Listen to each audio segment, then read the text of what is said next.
Good morning, everybody. My name is Nick Drew, and welcome to how SMEs can adapt and thrive in the new normal.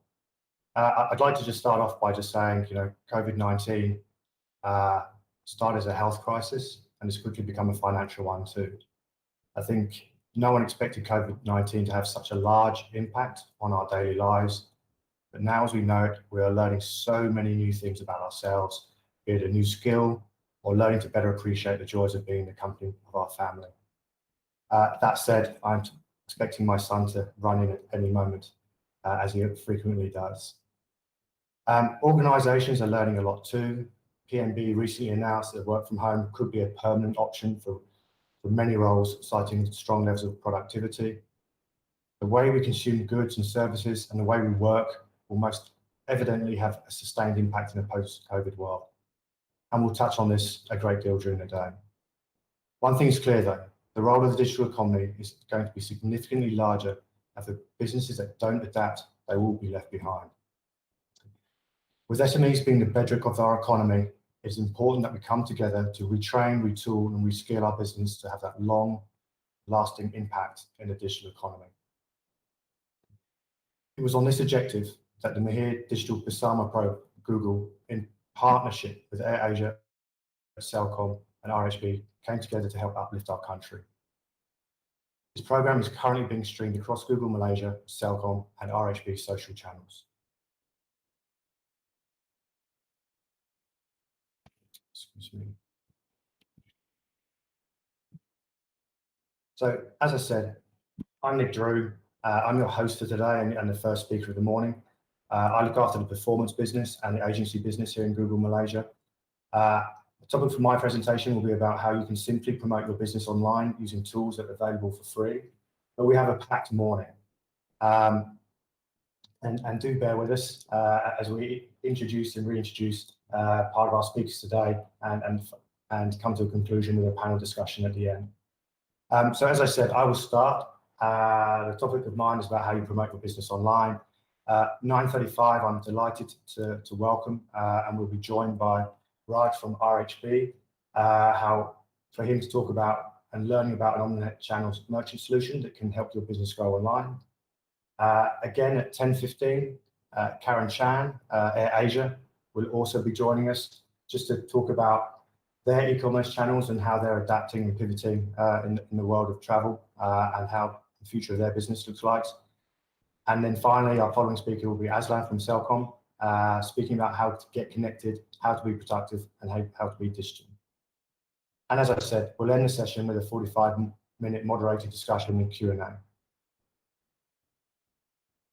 I do need to just call out that this live stream is proprietary to Google. So I would ask that no screen grabs, no unauthorized sharing, no copy, no reproduction with distribution, or any other recording without written consent is prohibited. I have to say those things, apologies. But as we go through this, there's data that we'll be revealing. And then before I start, I guess, just so you're aware, if you hop onto slido.com with the code #M675, we will be taking questions throughout the day. So whilst we won't be able to respond to them immediately in each of the presentations, in the 45-minute Q&A at the end, those that get voted up the greatest will be addressing those with our panelists. So with that, let me get started.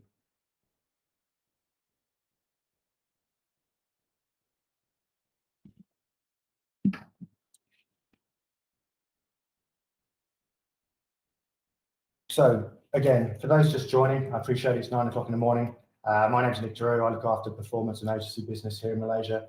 So I'm just going to talk quickly about some free tools and techniques that you can adapt very quickly for an offline business to bring your business into the online world. As you can imagine, with everything that's been happening in the last few weeks, it's important for us to step back. We've been working with many brands, many Malaysian businesses to understand how consumer behavior is changing, how it's changing now, and how we think it may be changing for the future. And many brands and many businesses have been getting in touch with us. So I'm hoping that you can find something useful today to take back and start applying to your business as it's imperative to accelerate digitally.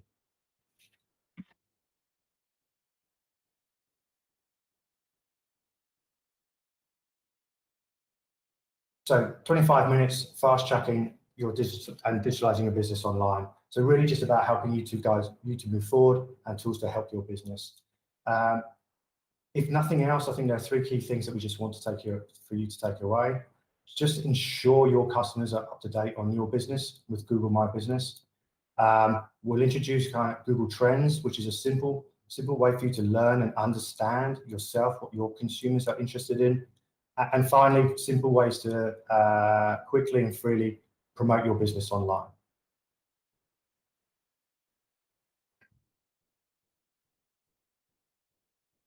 So it's no surprise that the economy today faces unprecedented challenges. And it's also no surprise that since January, we've seen a 4x increase in the number of queries related to SMEs in Malaysia and general.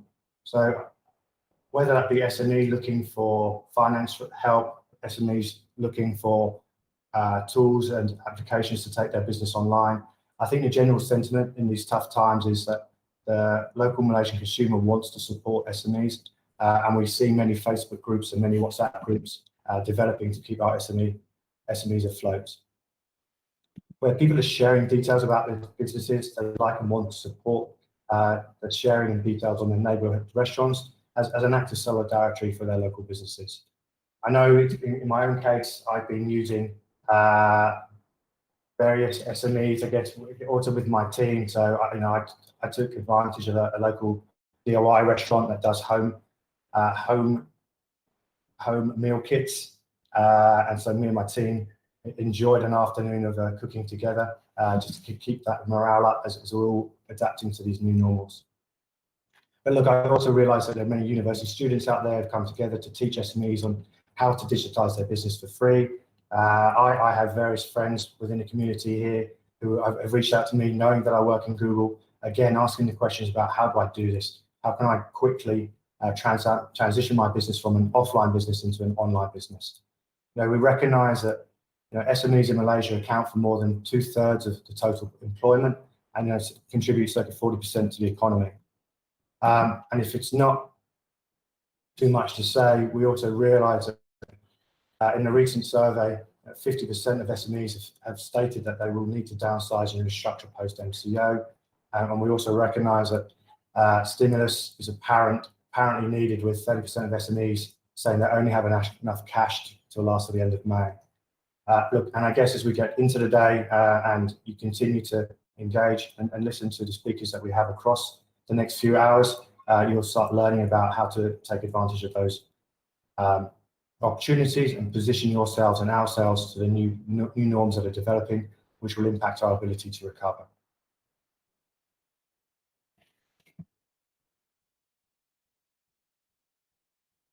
So we see broadly, and there are many more, but broadly, these are the 2 major trends that we see taking place today.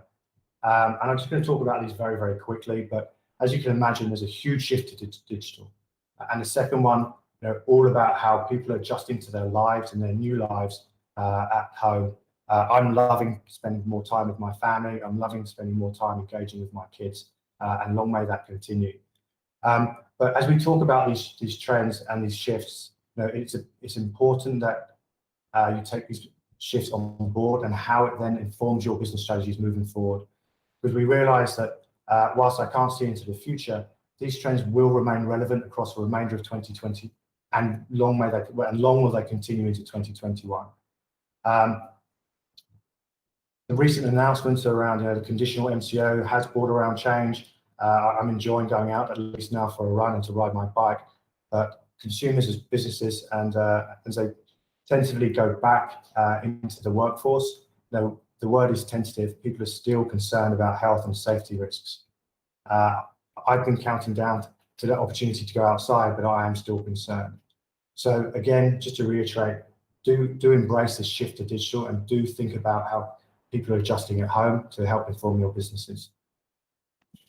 And with that, just to touch on some consumer behaviours. With the MCO, sometimes I feel like I'm stating the obvious, but in terms of grocery delivers, we've seen a 22x increase in queries, in people going onto Google and searching for grocery delivery. So again, fundamentally changing the way people approach food and fundamentally approaching people's physical behaviors in store, which has now all come in home, as it were. People now learning to cook who have never cooked before, people tap-outing who may not tap-out before. And now for me, I'm certainly increasing my frequency of cooking at home, but that puts greater demands on me having to order food online. And then also just in terms of food delivery, as I said, increasingly there's a 2x growth in people using food deliveries to shape their everyday daily needs. I also know for myself, I've developed a kind of online marketplace habit with respect to more and more shopping online, buying more and more toys for my children. But for me, it's also gratifying to see, because I sometimes forget what I've ordered, and it's always a surprise that day in terms of what package shows up. So we were seeing consumers doing more and more things online. We're essentially, sorry, I'm going to switch between documents. We're seeing, our children online to learn. We're seeing people searching for fresh food.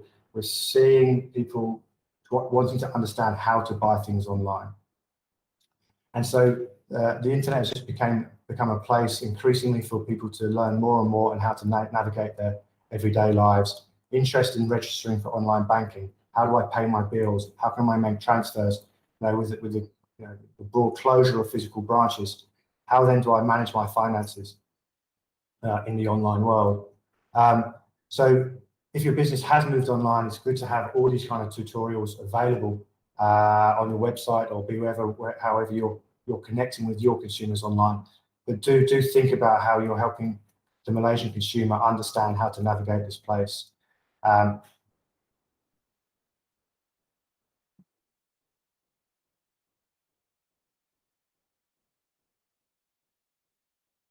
we're already seeing some SMEs innovate well to meet these demands. As again, as I referenced my community, and one of my friends owns a frozen food business supplying restaurants. And with the closure of restaurants, how his business has gone from B2B to B2C. We're seeing fish auctions happen online. We're seeing brands moving to supermarkets. So the world is kind of changing around us, and we need to be able to adapt and take advantage of these trends and consumer behaviors to ensure our survival as we move forward.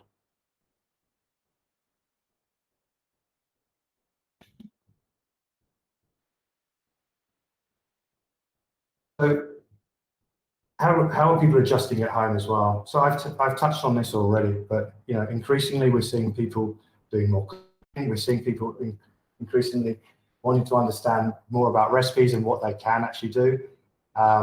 We're seeing free courses in education. People are wanting to learn. Starter kits, how to make bread, and people have that desire and appetite, given perhaps more free time, or even just in terms of longer days, being able to fit more in. Grooming, increase 2.5 times or 2.1 times in terms of clippers. You can see I've grown my own COVID-19 beard, which I need to get rid of, and I'm desperate for the hairdressers to open again. And since we're spending more time and learning and have the opportunity to develop ourselves online, it's important that how we engage and how we interact with consumers changes as well.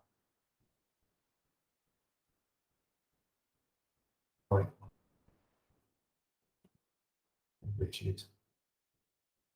So as we talk about these trends and as we talk about these consumer changes and changes in behavior, and we foresee the fact that they will continue into the future and beyond, your digital presence is more important now than ever.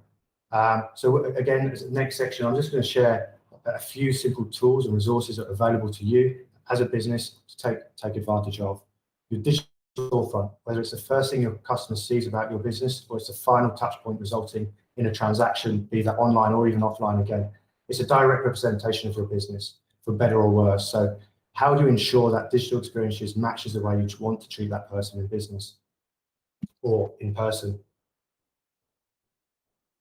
So in the next section, as I said, we're just going to talk about how you bring your digital presence online, what we can do now and what we can do next to make sure that you're delivering to the demands of the consumers in a changed world.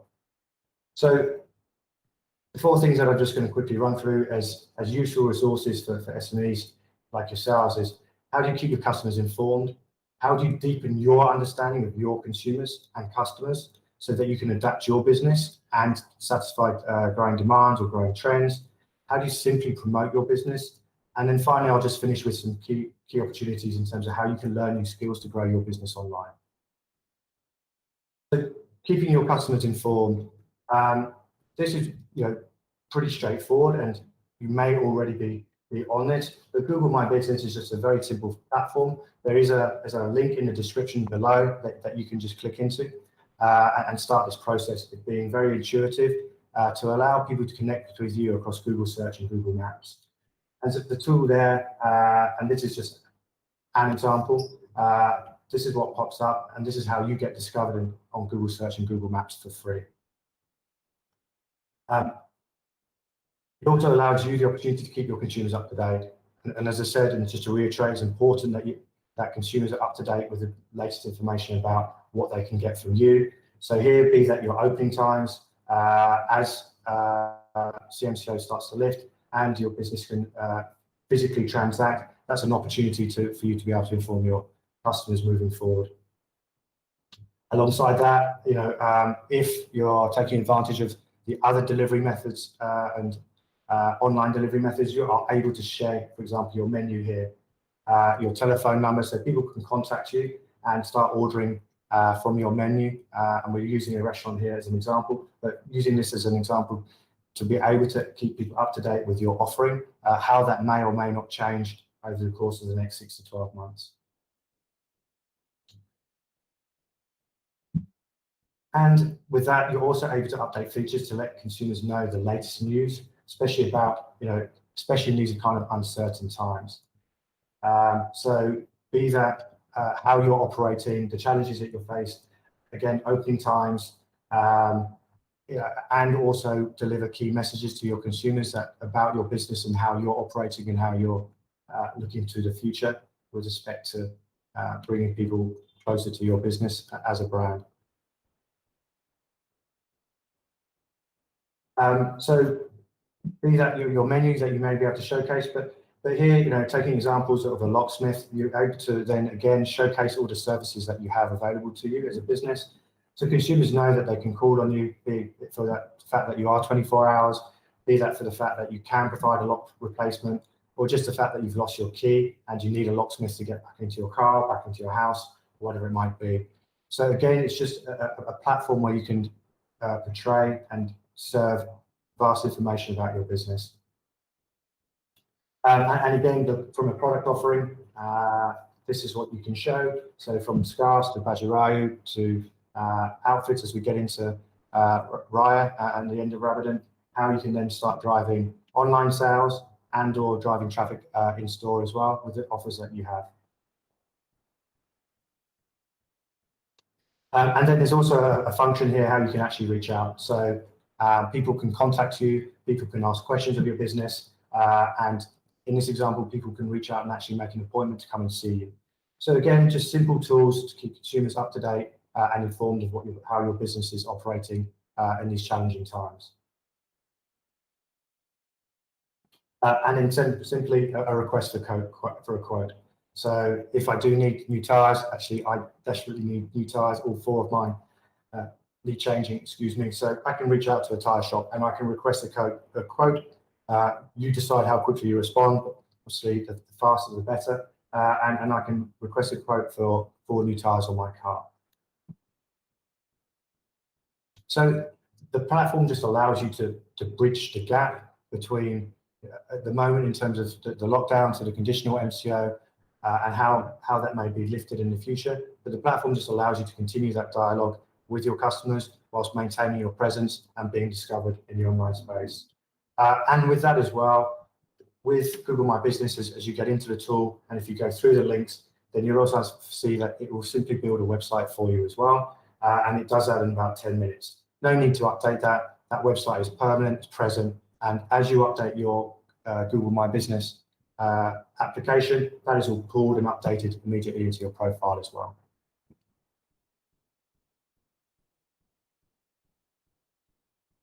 And this is just a simple view of what it looks like on your desktop as you go into that link. And as you can see, it also just gives you some other information. So you can see how many times people have viewed your business online, how many people have maps views. So i.e., people are perhaps searching for your business or looking for you. And so you can actually see how many times people are actually looking for direction to your business as well. And then you have to get emails as well.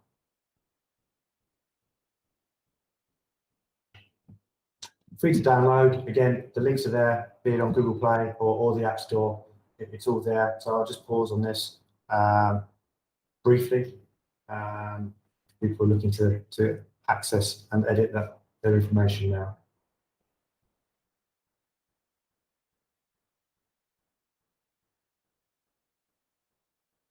The second point, so I talked about 3 points up front very quickly. So maintaining a presence and ensuring you're discoverable online.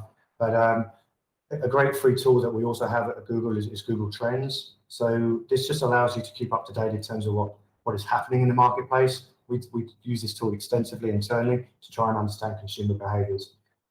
So this is a link. You can go into the description. It's a free tool, and it really does help uncover opportunities and insights that you are able to compare and contrast across different search terms or search queries. And by that I mean in terms of what people are physically going onto google.com and looking for. You are not only are you able to see what they're looking for, you're able to see where they're searching from, when they're searching, and of course how searches are developing. So, an example, I guess, if we looked at the previous slide, you can start looking about consumer demand for eating out. You could start looking for consumer demand around recipes or any of these trends that you think pertinent to your business in terms of business coming back and foot traffic and footfall returning to the streets. You can start assessing this on a daily basis or more frequently as you desire, just to see how demand are coming back based on what people's intent is when they're looking online.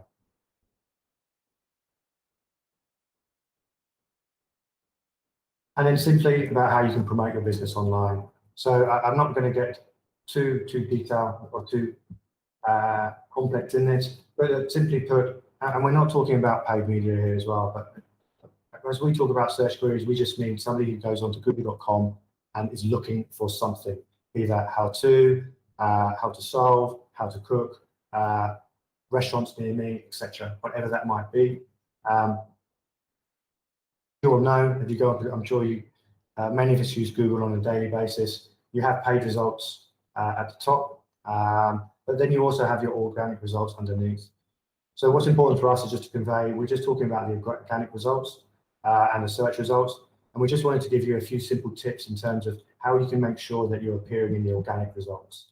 So if we took this example in terms of a yoga outlet, what we're really talking about as you design your website and or the content that you have is just making sure that content is as relevant as possible and is talking about your products and services and is much specificity as it can around what you do. So it should also, just in terms of how you organize yourself, be logical so people can understand and the systems on our end can understand in terms of what you do and what you're promoting. Good page titles and descriptions, call to actions, headlines that really kind of, again, talk about what you do. It talks and has relevance in terms of the content on your website. Images are optimized, the website loads fast, and your pages are optimized for mobile. So I'll talk a little bit about fast load times in a minute as well. But there are many applications, and we'll talk about this right at the end. There are tools that we have available for you in terms of primer that we'll touch on that allow you also to then think about how you optimize images, how you create fast load times in terms of websites, and how you can optimize for mobiles as well. So go and test my site. Again, there's the link there. Effectively, this allows you to test the speed of your website. Obviously, faster it loads, the more likely people are to stick with you rather than navigate out into another site.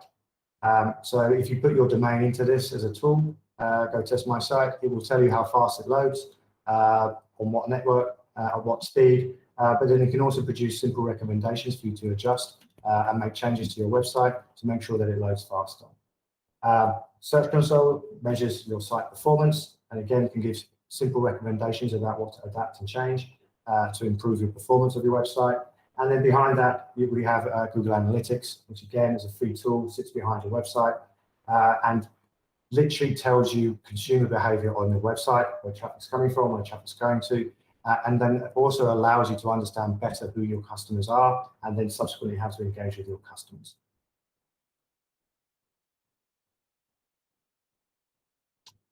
And then finally, just tools and resources to upskill yourself. So we've recently launched Primer, Google Primer, again available online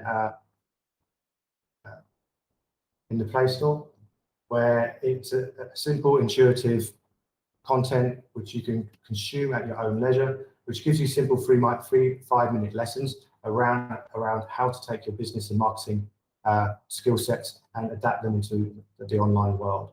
So here it talks about the skills that you're looking to drive and or grow, the goals that you have, and what lessons are most appropriate for you to take forward, to consume, to understand more. And given that it sits on your mobile, it's something that you can do anytime, anywhere, even offline, with kind of personalized next steps. So I will just play a quick introduction.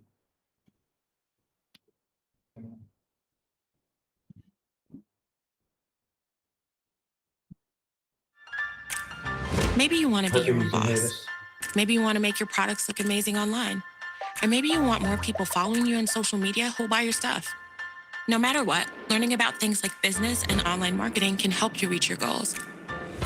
But you're busy being the owner, manager, salesperson, cashier, and delivery person for your company. Who has the time to learn anything these days? Well, you do. Google Primer is a free mobile app that gives you easy 5-minute lessons on business and marketing topics. Use it anytime, anywhere, even when you're offline. To find the right lessons for you, search for a topic you'd like to learn, like sales, or just choose from a list of skills like business planning or digital marketing.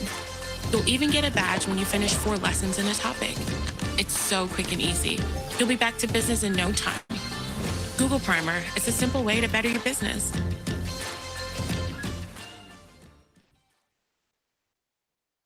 Great. So again, do check that out. It's a wealth of information. It has a wealth of topics in there that touched very, very briefly on today in terms of my presentation. But it's all there and it's all at your fingertips.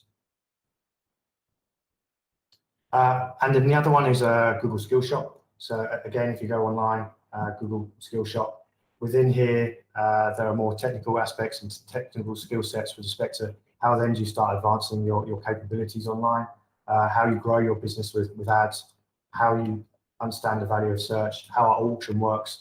So again, it's all digestible, short format videos and learning. So easily consumable on the move and at home, and again, on the go, so you can consume it anytime, anywhere, any place to learn more about how you can get online.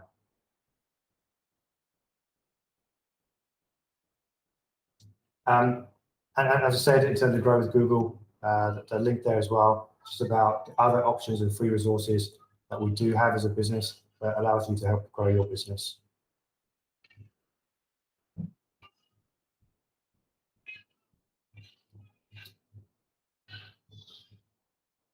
So yeah, thank you for listening and watching, I should say as well. So just to conclude, I guess the short half an hour this morning from me, as I said right at the front, I just wanted to share how, as businesses, as SMEs, you have the opportunity just to make sure you're keeping your customers informed and up to date as much as possible, given the fact that their consumers are now transacting and looking for information increasingly more and more online. As we said, we know that will continue over the next 6 months and long into the future. There's the tools there in terms of Google Trends.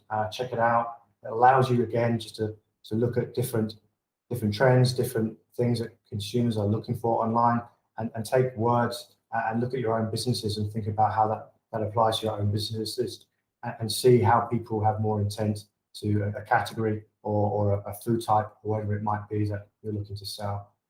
There's organic opportunity on Google in terms of promoting your business, making sure that you're there, making sure your descriptions and how your website sits online, and just ensure that it is discoverable as possible. And then finally, as I said, in terms of primer, great opportunity to learn on the go, learn new skills to grow your business online. This is all wrapped under the Mahir Digital Bersama Grow with Google at Google program. So that's it from me. Again, thanks very much for listening, taking your time. Do bear with us. We're just going to take a very short break, I believe, for a couple of minutes, where I will welcome in Raaj from RHB. So there's Raaj Shanmugam, who's the Chief Digital Officer at RHB Group. He's close to 3 decades of experience in banking, particularly in the area of operations, electronic banking and product management. Currently leads the digital transformation initiatives for RHB Banking Group and oversees a full spectrum of digital strategy from business models and the customer experience to digital technologies and marketing. Again, Raaj was sharing about how RHB is playing a role in enabling SMEs, not just by providing access to financing, but also to connect you to essential merchant solutions as well. And I believe it should be on in about 3 minutes.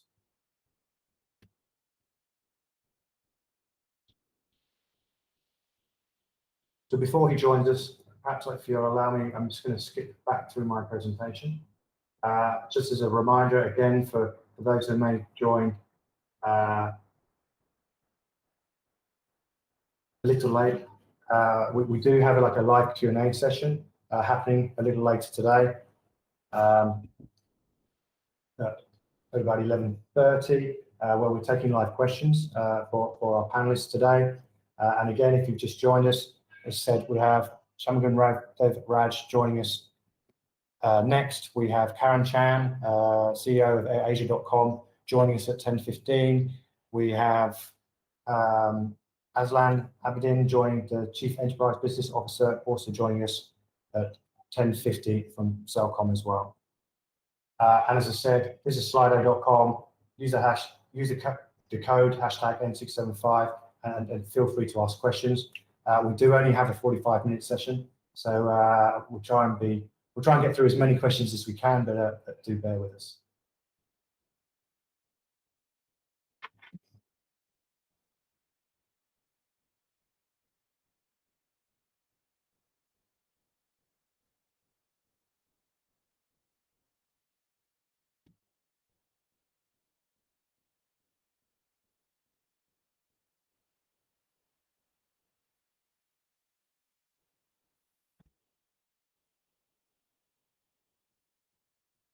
Told to stop speaking for a while. I'm just doing some sound checks.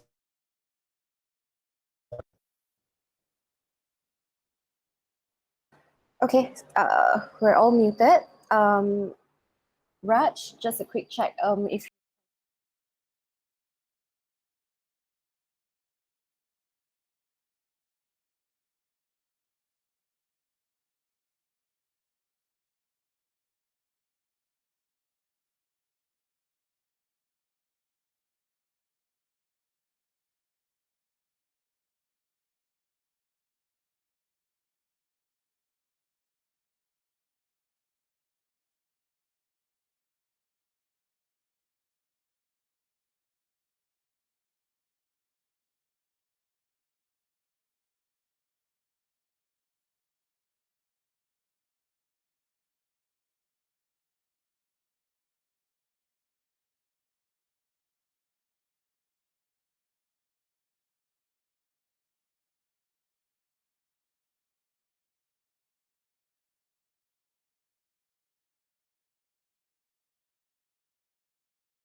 access to financing, but also how to connect with essential merchant solutions.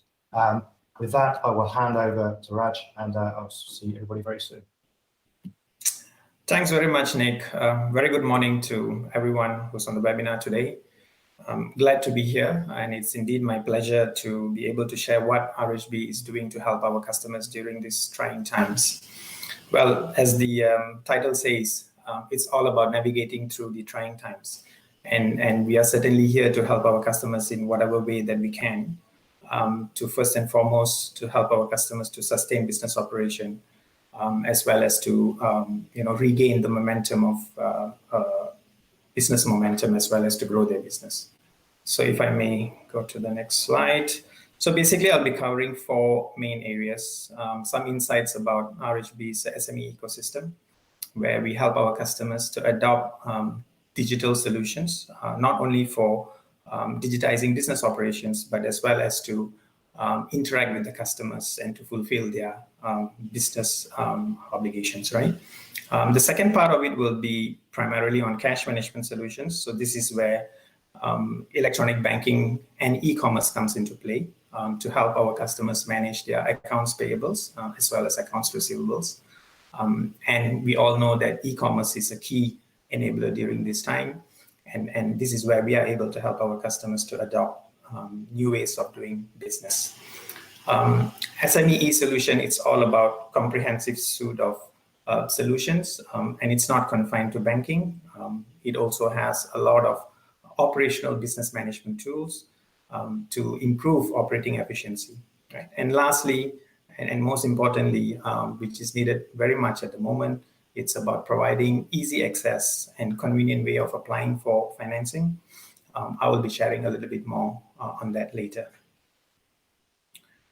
Well, this slide says it all. It's unprecedented times. It's unexpected. I doubt many would have been prepared for such a situation. On the March 18, everything came to a halt. And this basically created disruption to supply chain as well as to cash flow. Now, even though I'm just a consumer, even I could feel it because certain purchases that I made way back in January, even though I've paid for it, I've yet to receive it. So I can understand what the businesses are going through when you do not have your resources, then at the same time, you're not able to sustain your inflow of cash. And that puts a pressure on every angle of the business operation. And what we are trying to do now is to walk the journey with our customers as best as we could in actually providing banking solutions that can help them maneuver through the difficult times. So just an overview of what RHB has done and is doing today. So on the left, you will see a link to our website where all the queries and questions of customers with regards to what kind of assistance the bank is providing is made available. Feel free to visit our website to gain more information. It primarily takes care of 3 areas. One is from a business banking perspective with regards to the moratorium as well as for financing solutions, be it from RHB or government-funded solutions. For personal banking, it's all about, again, moratorium that's given, but more than that, it's about planning what's going to happen after the moratorium with regards to restructuring or rescheduling your payment commitments and obligations. And on the right, you will see insurance. There's also a range of services and assistance that's provided to manage your cash flow. If I may go to the next one. So on the left, you will see the challenges faced. I'm sure we are inundated with insights and statistics in terms of how business customers are struggling to cope with current situations. But if I may summarize it, there are 2 critical areas. Number 1 is basically the disruption to cash inflow, right? And number 2 is basically lack of digital or online presence to sustain business continuity. So in this regard, if I were to ask ourselves, what is on top of mind of every business owner, right? It's all about sustaining business. And when I say sustaining business, it's about, number 1, how do I regain my business volume? How do I fund my operations? How do I retain my resources, right? And lastly, how do I reduce my cost of operations? Because it's going to take a while before we recover to the norm and things are back to norm again, right? So this is where the bank has structured 3 areas where we can immediately help our customers. So the first being, and the most important one, like I mentioned, it's about financing solutions. So we offer structured solutions to cater for customers during these trying times, and at the same time are able to also facilitate the application for government-funded financing, right? And secondly, it's cash management solutions. So it's all about electronic banking, e-commerce, to manage your accounts payable, accounts receivable, and as well as your liquidity management. And third part is the SME ecosystem. It's where we help our customers to digitize their internal operations as well as customer engagement journey. So I'll touch a little bit on RHB ecosystem. Now, this is indeed a market differentiator, and we are proud to be the leading bank in championing this cause. And if you will see on the left-hand side, the BAU, business and banking solutions, are all surrounding operation of a current account, online cash management, credit card terminals to accept payments, business credit card to manage your cash flow short-term, as well as insurance to protect, to sustain the business. But what's interesting is on the right-hand side. And this basically is about us going the extra mile in helping our customers achieve operational efficiency, administrative efficiency. You will notice that we have partnered with a couple of strategic partners in providing the solutions to our customers. And this is basically resulting from our obsession to basically ask ourselves, what more can we do to our customers? It is not about providing assistance and advisory during trying times, but it's also to prepare the business owners to run their operations as well as to sustain the growth momentum. So we identified 4 key areas where we can make a difference. The first area being accounting solutions, the second being point of sale, the third being payroll and HR management solutions, and lastly, inventory management solutions. So what we have done is that in order to provide real value to our customers, we have partnered with these 3, namely financial or managing the accounting proposition, StoreHub managing point of sale, as well as Takitangan for the HR management solutions. And we have used technology to integrate the banking platform with these business management tools. And what it means to the customers is, number one, a lot of administrative tasks and redundant and duplicate tasks are all eliminated. So I'll give you an example. By integrating accounting software, business management tools to our online banking, the updating of account balance information and bank statements are all automated. In fact, today, RHB customers who are on financial, they are able to view their account balance on real-time basis on the accounting platform. They no longer need to log in into the banking platform. They are able to see their bank statements, and they're able to automate bank reconciliation and even initiate payments from the accounting platform. The authorization and fulfillment are all taken care by the banking platform. And today we are mobile enabled, so therefore authorization of payments can be done via mobile. With regards to StoreHub, point of sale, so we all know point of sale systems provides the ability to accept payments over the counter, manage inventory. Now, all this information is automatically then updated in the accounting platform from an accounts receivable perspective. That again eliminates the administrative and duplication of tasks, as well as HR and human resource management solution. The expense in terms of salary payment as well as statutory payments is automatically updated into the accounting platform. All these solutions are tightly integrated, and we use technology. And this means that customers can focus more on growing their business rather than being bogged down by administrative inefficiencies. So I'll touch a bit on the cash management solution, right? So like I mentioned earlier, it's all about managing the inflow and outflow of cash. RHB Reflex is our one-stop transaction banking platform. It's web-enabled and it's mobile-enabled, and it helps to manage customers in keeping a close tab to their accounting inflows and outflows, and it supports many types of account under a single system. It also provides a wide range of payments solutions and payment methods to meet the needs of customers of various industries. With regards to collection solutions, it supports collections such as through e-commerce, payment gateway services, be it through FPX, be it through Do It Now QR, or even through instant transfer, and as well as foreign currency transfers. And lastly, it's all about liquidity. During this time, managing liquidity tightly and closely is imperative. So therefore, we do provide solutions that help customers aggregate their balances.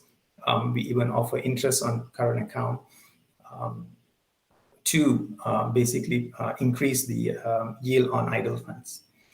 Well, in a nutshell, the benefits of these solutions basically surround around 6 areas. First and foremost, decision-making is key, especially at the moment. So up-to-date information and accessibility through mobile and internet is key. So that is made available. Improving accounts payable efficiency is also key. So just-in-time payments, pre-scheduled payments, post-data transactions will all help the customer manage their outflow of funds. And accelerating receivables is also key. And therefore, enabling online payment gateways and scheduled payment collections is also very important. So therefore, that's made available through our collection solutions. And again, increasing returns on idle funds is also important. But all this is done by not compromising the total control and security concerns of our customers. We provide very well structured, and it's actually internet enabled, where customers have total control in terms of managing their users and what they're able to do online, right? And more importantly, it is about customer service. We have dedicated team, and the service is available 24/7 to help our customers with whatever questions and issues that they may have in using our services. So this picture says it all. It's not about merely products and services when it comes to SME solutions. The idea is basically to embed banking into the day-to-day business operations of our customers from various industries. The idea is to empower the business owners and the business resources to focus on growing the business. Studies shows that, especially in SME space, almost 70% of the time is being used in non-core business activities, right, and administrative in nature. And we have this passion to actually help our customers to change that. We would like the customers to spend more time in growing their business, doing research and development, expanding their reach to their customers, or even expanding beyond Malaysia. So with this in mind, we have actually compiled a range of services that is truly will help the customers manage their operations in a more efficient manner. So just to give you a glimpse of all the services that is bundled into this proposition.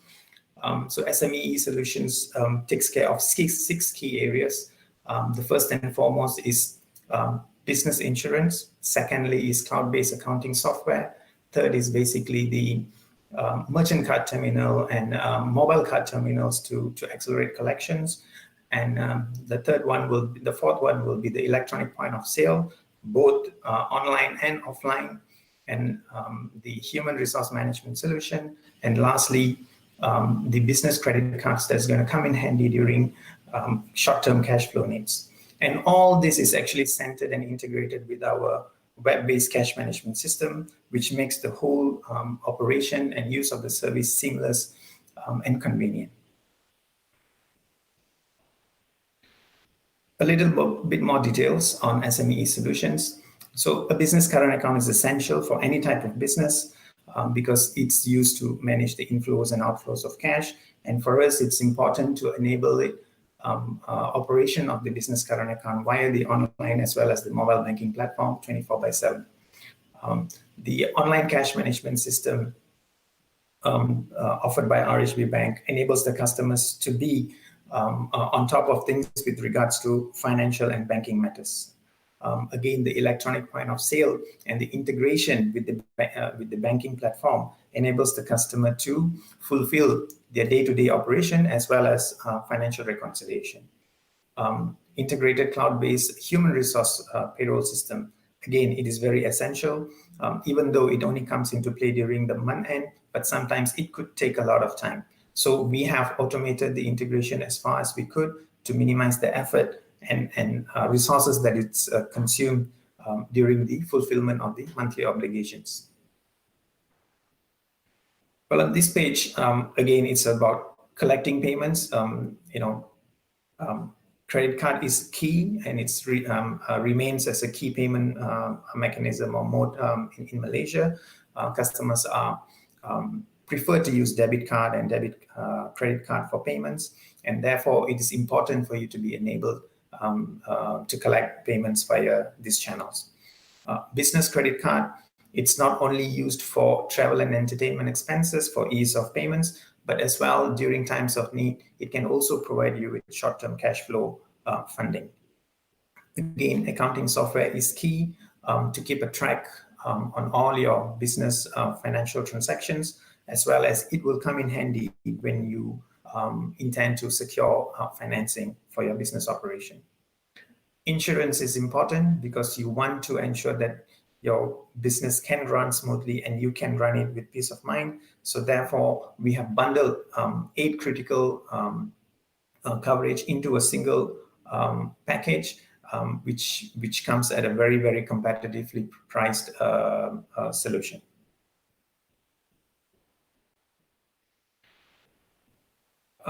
So I'll touch a little bit on SME financing now. So on the left is, well, everybody needs funding. But the thing is, who do I go to? How do I apply? What does it take? When can I get the money? These are the common challenges that I'm sure that you'll be able to appreciate.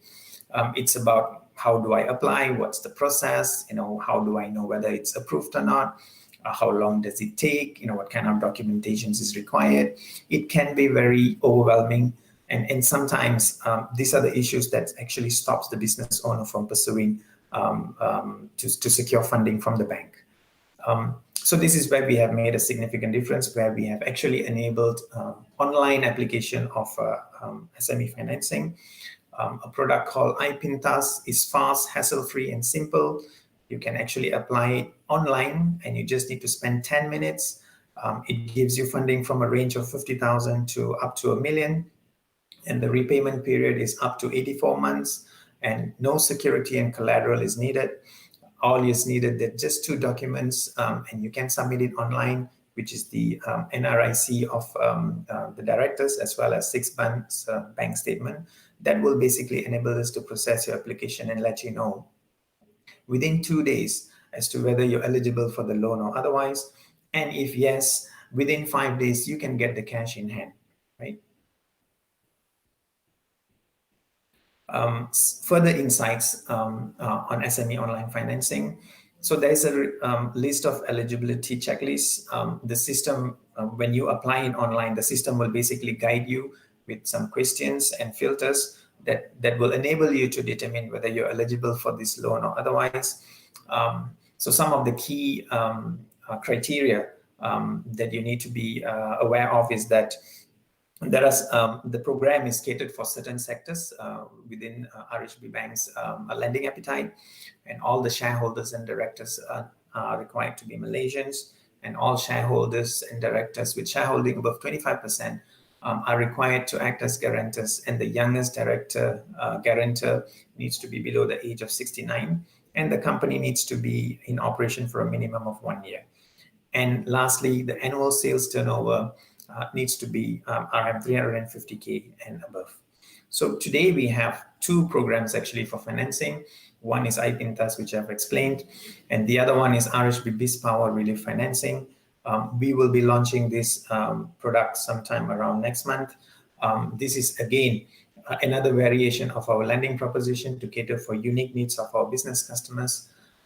Some key takeaways, I've already covered this in the previous slide, but then the most important thing is collateral is not required, and it's meant for working capital purposes only. The financial financing tenure is up to 84 months. The lending amount from 50K to 1 million. And there's the interest rate variation between these two products is as mentioned in the slide. This is, again, like I mentioned, it's a structured solution. So therefore, it is designed to cater for specific business needs. So this is actually a view of the SME online financing website. So all it takes is just 3 steps, and the URL is captured in this slide. So you may want to take it down, and it is going to be captured also in the description box. So please take note of that. Just 3 steps, and you will be able to be on your way to getting a funding within 5 days, so that you can continue and sustain your business operation. Well, with that, I've come to the end of the presentation. I hope the insights and information provided will help you. I've also captured the key URLs for the solutions that is being offered by RHB Bank here. And lastly, I've even provided my own email address. So if you need to reach out, please don't hesitate to drop me a note. I'll be sure to connect you with the right people to help you in whatever way that we can. So with that, thank you very much, and I will hand it over back to Nick.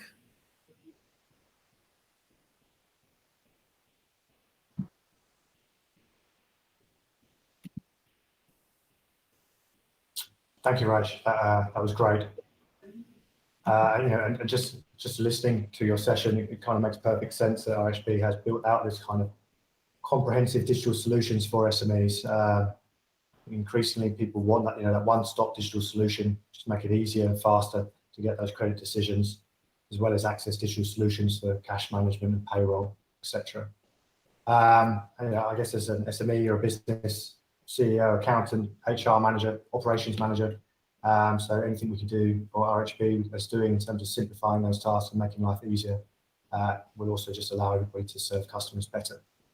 And then if I'm allowed just to reiterate Raj's final note, do check out the description box to find more out about RHB's e-solutions and SMEs. And it's amazing that you've provided your own personal email address. Thank you very much for that indeed. With that, it's just gone 10 o'clock. We're going to take another short break, about 10 minutes. So at 10:15, I'll be delighted to introduce Karen Chan from AirAsia. She joined AirAsia in March 2019 as Group Chief Commercial Officer for the airlines, overseeing commercial, digital, route management, sales and distribution initiatives. And she was appointed CEO of AirAsia.com in December 2019. Really looking forward to listening to her talk, specifically about, obviously, as we know, AirAsia and travel is their core business. What's happened in the travel business, it's interesting to hear from her how their business is pivoting, adapting, and overcoming for the future with respect to the strategies that are employing for the future as well. So with that, a short break, and we'll see everybody in about 10 minutes. Thank you.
Good morning, everybody.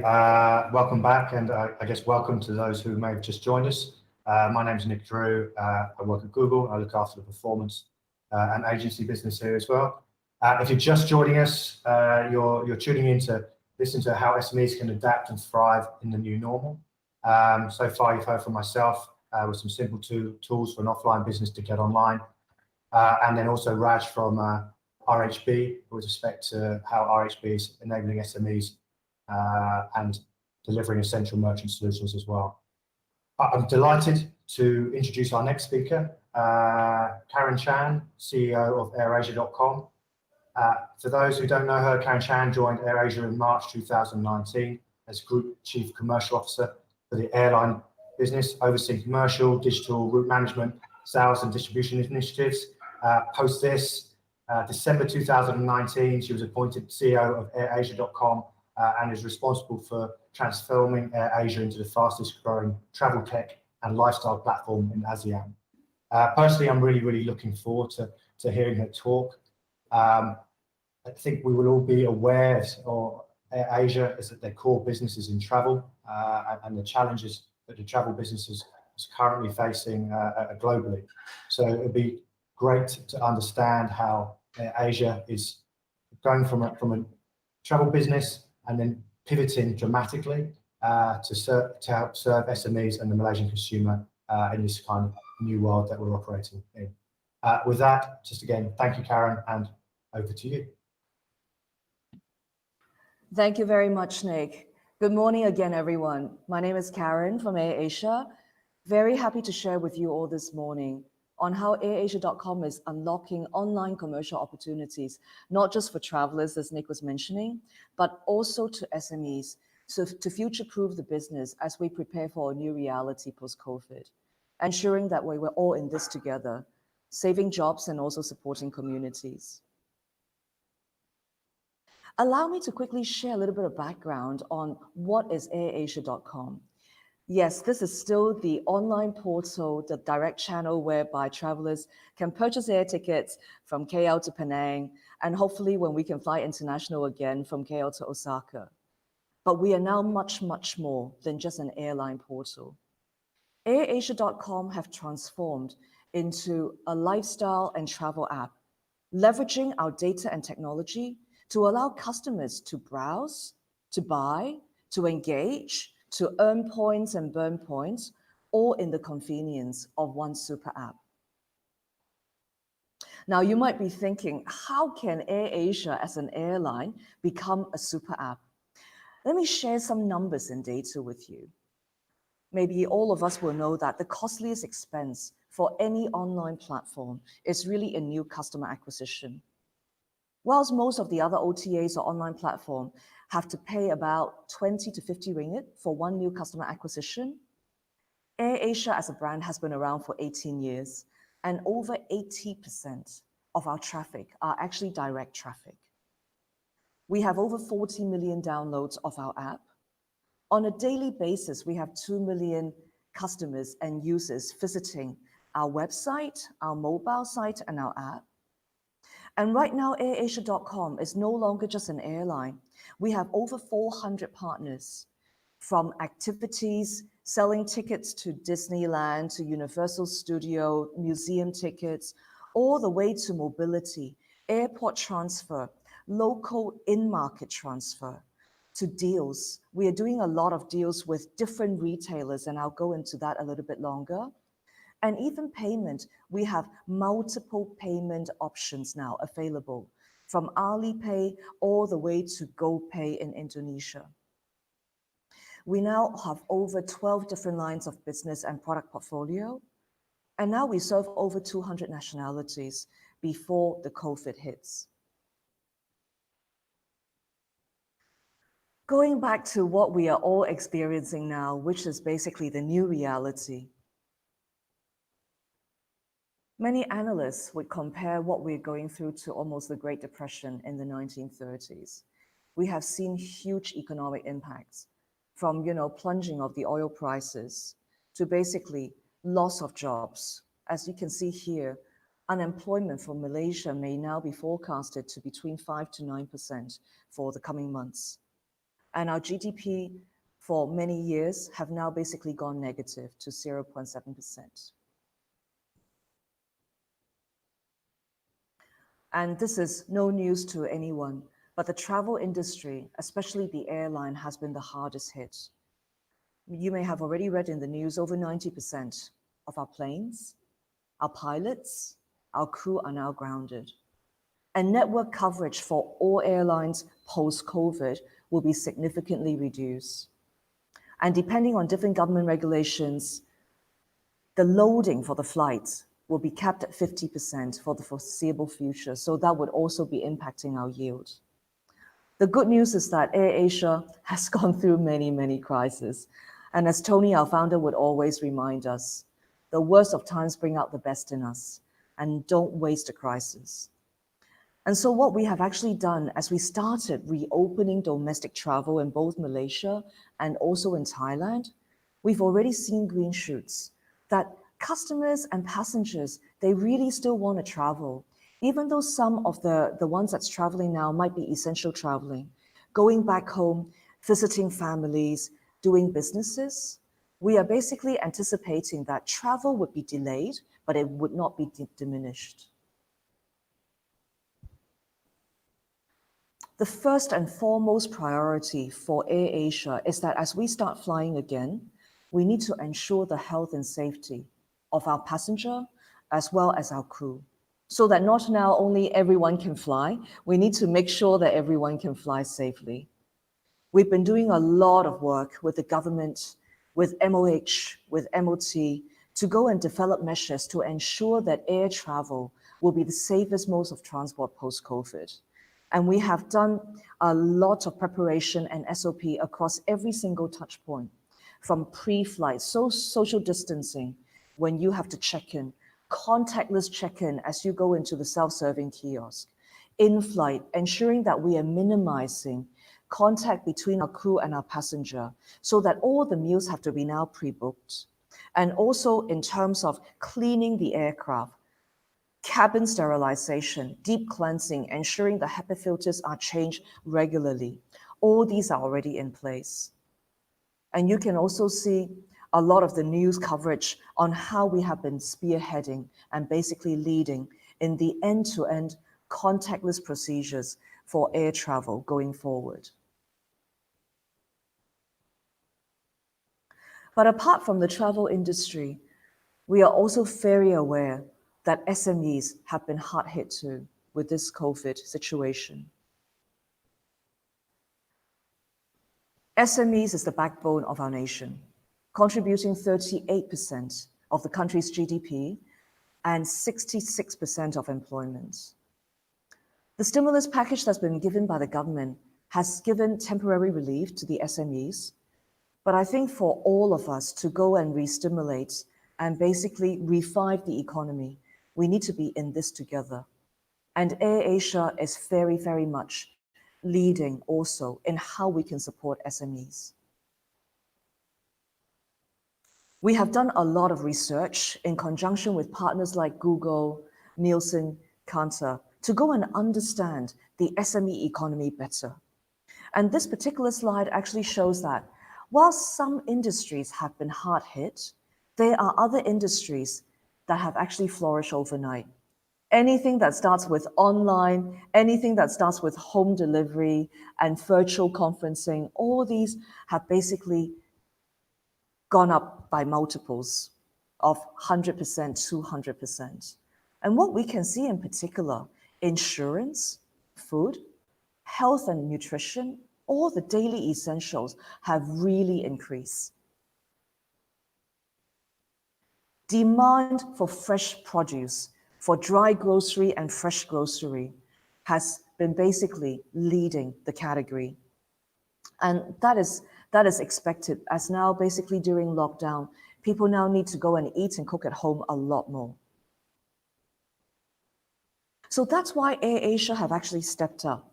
Apart from the 12 line of businesses and product portfolio that we already have in airasia.com, we have now launched a whole series of initiatives to go and drive physical retailers to support local SME to become e-tailers. And I'll go into every one of these in more detail. The first thing that we have actually done is that our shop, our e-commerce platform called ourshop.com, we have now basically pivoted and transformed that from basically a high-end duty-free travel e-commerce marketplace into basically selling fresh food and in particular supporting local SME. One good example is a company called Manja Company, started by a primary school teacher. She quit her job and now she started designing affordable clothing for baby, diapers, reusable diapers. So we are now supporting a lot of local merchants who never have been able to have a voice when they just run their physical store. Now we're sharing their stories. Now we are basically listing their products onto our shop. And apart from just our shop, we also have focus on our grocery, our fresh, which is basically delivering and purveying of fresh produce that we can now home deliver, as well as our shop, which was just launched basically 4 days ago, to go and cater for home delivery of restaurant, mamak store meals, also to customers. As I just mentioned, the first initiative is really pivoting what is already available as a platform for duty-free and souvenir. We now have completely changed that into selling daily essentials. So apart from selling perfume, facial masks, we are now focusing on fresh grocery, on food items, on DIY kits that customers want to go and cook at home. This has actually taken us just 3 weeks and working 24-hour to go and pivot from an e-com portal for duty-free and change it into a daily essential delivery-focused marketplace. We launched our first campaign in the beginning of April, and we call this SOS, Save Our Shops, really in support of local communities, saving jobs, and saving businesses that as a result of COVID have to shut down their physical store. We are now enabling and empowering them to be able to open their online store. As you can see, by far, our best-selling category is actually fish and vegetables and our Santan Nasi Lemak. So we encourage all the SMEs who actually have, food business to actually come on board or have any other local produce that is unique to Malaysia. We want to go and support Malaysian local produce. And the beauty of our site is that we are not only available in Malaysia. This site is an ASEAN platform available in 8 countries. So now we can proudly say that Made in Malaysia, Loved by the World will be able to also handle all the delivery, last mile fulfillment to overseas as well. For businesses interested to join, please go to our website, ourshop.com, and you can go and register your business there. We have another upcoming SOS2 starting in June. We are now basically sponsoring, in conjunction with a lot of our partners, to go and identify 50 merchants that will be joining hands with us to go and build your brand and to go and elevate your brand and do a lot of PR campaigns together. So please sign up. This is the QR code, and I'm sure Nick will be sharing this later on this deck. We just want to go and really showcase what Malaysians and what our local SMEs can do to go and support the economy. So this will continue. What that means is that the selected merchants do not have to pay for any commission for anything sold on our platform. 0 transport fee, 0 commission, 0 marketing fee. AirAsia will take all the cost on. The only thing you need to pay for is the banks for the transaction fees. So interested parties, please go and contact us. And as I just mentioned, for us to even pivot and start selling fresh produce, it's not just about an e-commerce platform. We also need to go and have the supply chain and the last fulfillment ready. And that's why AirAsia, we don't just carry people on planes. We also carry cargo and parcel to the rest of the world. Teleport is the logistics arm for AirAsia. And not only do they go and conduct inter-country, using our belly space on the plane, but they also go and have first mile, pick up from local SME, as well as last mile all the way to home delivery to passenger. We are connecting all the dots. And so what we are also encouraging is for SME to go and contact Teleport. We don't just go and do pallets. We also do parcels. And right now for Malaysia, we are already delivering a lot of the restaurant meals as well as parcels. You know, the Majan company that I just shared, all the products we are now delivering to home as well. If you are also a social seller, if you are selling on IG, you're selling on Facebook, we also have a social commerce arm whereby you can now register on Teleport and we will go and do the last mile pickup delivery for you. We are now calling for teleporters. We are now asking people to sign up to become our riders, to become our drivers. And as I just mentioned, a lot of our crew members are now volunteering because they are not flying. They are also now volunteering to become drivers, to go and deliver for our local SMEs. So we are really connecting not just B2B, but also B2B, B2C, as well as B2B to C. This platform, Our Food, is the one that we just launched last week. We are pivoting really fast. We want to go and compete with the GrabFood, with the Food Panda of this world. And the beauty is that we do not go and charge the commission that they do. Right now, we are really trying to go and support local restaurants who may not be able to go and serve dine-in, but now we are basically empowering them to go and do takeaway and home delivery. We are not charging any commission at the moment. We are basically only charging the delivery cost. So restaurant owners, please sign up and join us. You can go and call Our Food and we have all the details and that Nick can share later on.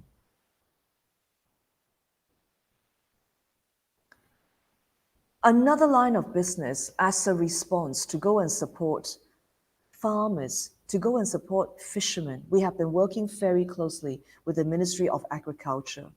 You may have seen a lot of news about how a lot of the fresh produce in Cameron Highlands have to be thrown away and disposed of because they just can't sell. Now we want to go and really talk about farm to fork. This is a new business that we have conceived.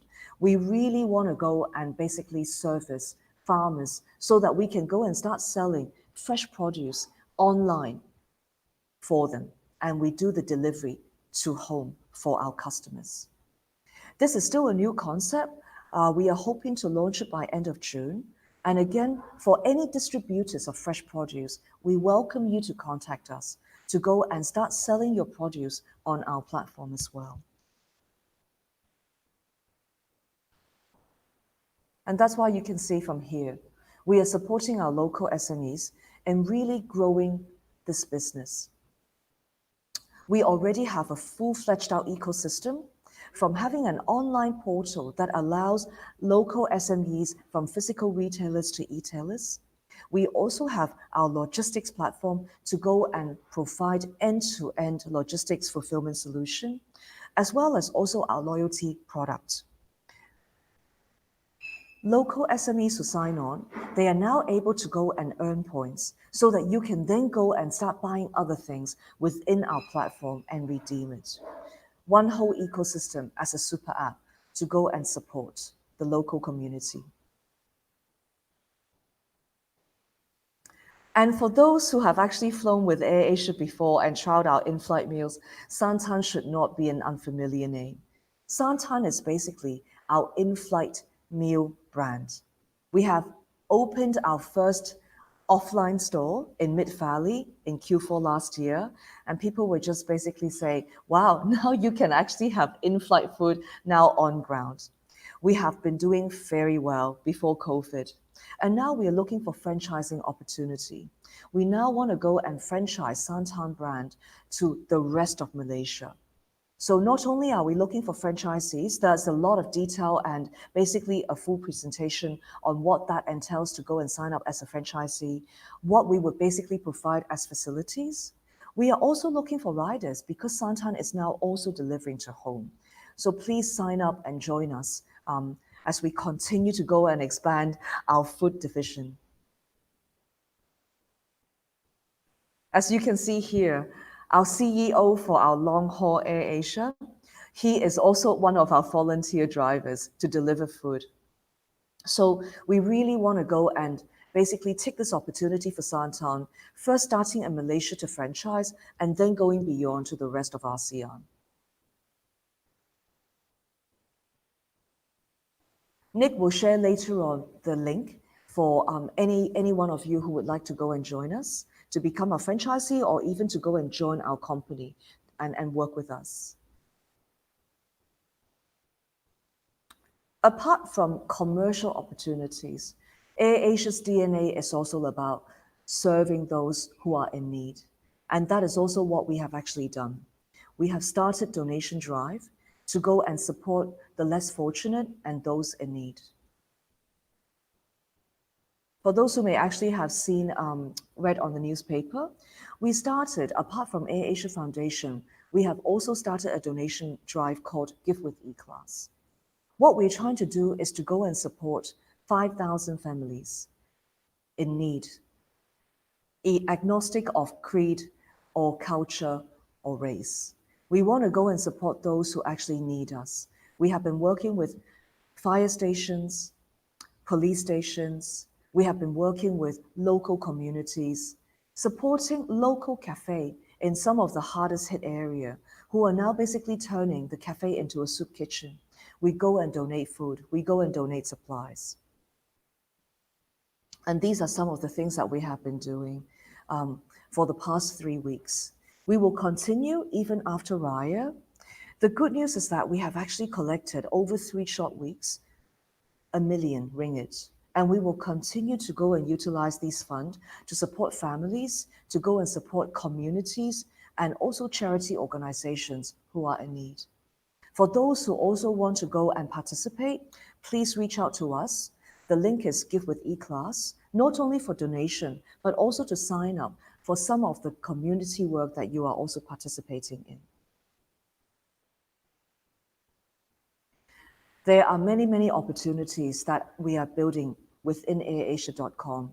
And as we continue to join hands to go and work through this new reality, we are in this together. Thank you very much. And I'll pass back to Nick.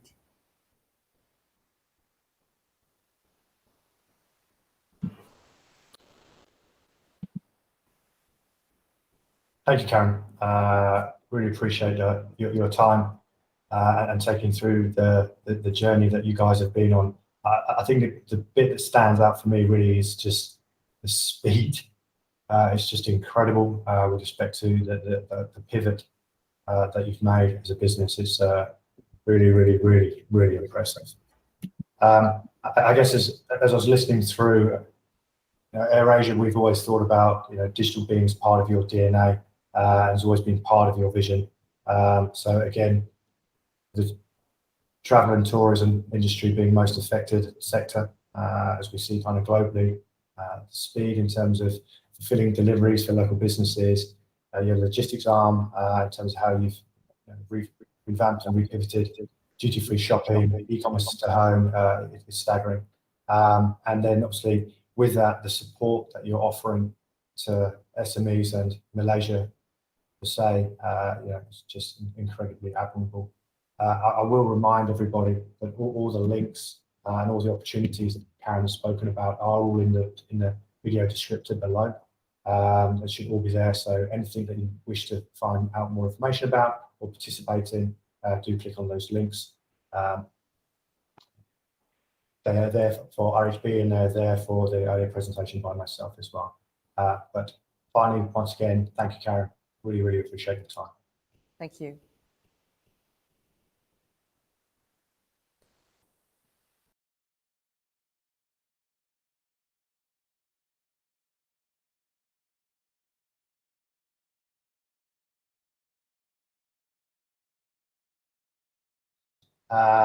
Where we'll be introducing Azlan as our next speaker. Azlan Abidin, the Chief Enterprise Business Officer for Celcom.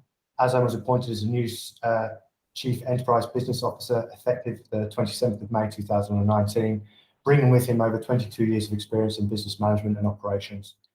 Really looking forward to his presentation, just about understanding the challenges faced by business and how Celcom is helping SMEs to digitise their business, maintain connectivity, and help with financial aid. So we will see you in approximately 5 to 10 minutes. Thank you.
Hello, good morning. Assalamualaikum warahmatullah to all of you out there. Thank you for joining us. I think you've had a few sessions before me, and hopefully I'll give you a bit more insight in terms of the COVID impact and basically pretty much the Celcom side of the story. I think in my presentation today, or in my speaking notes today, I'm going to cover basically 4 main grounds. I'm going to start off basically, I know this is sort of a cliche and you probably already know this, but I just want to cover a bit in terms of the background of COVID and how it's actually impacting us globally. I want to also talk about the main challenges faced by businesses, whether it's corporate, whether it's SME, or whether it's basically any public sector itself. Yeah.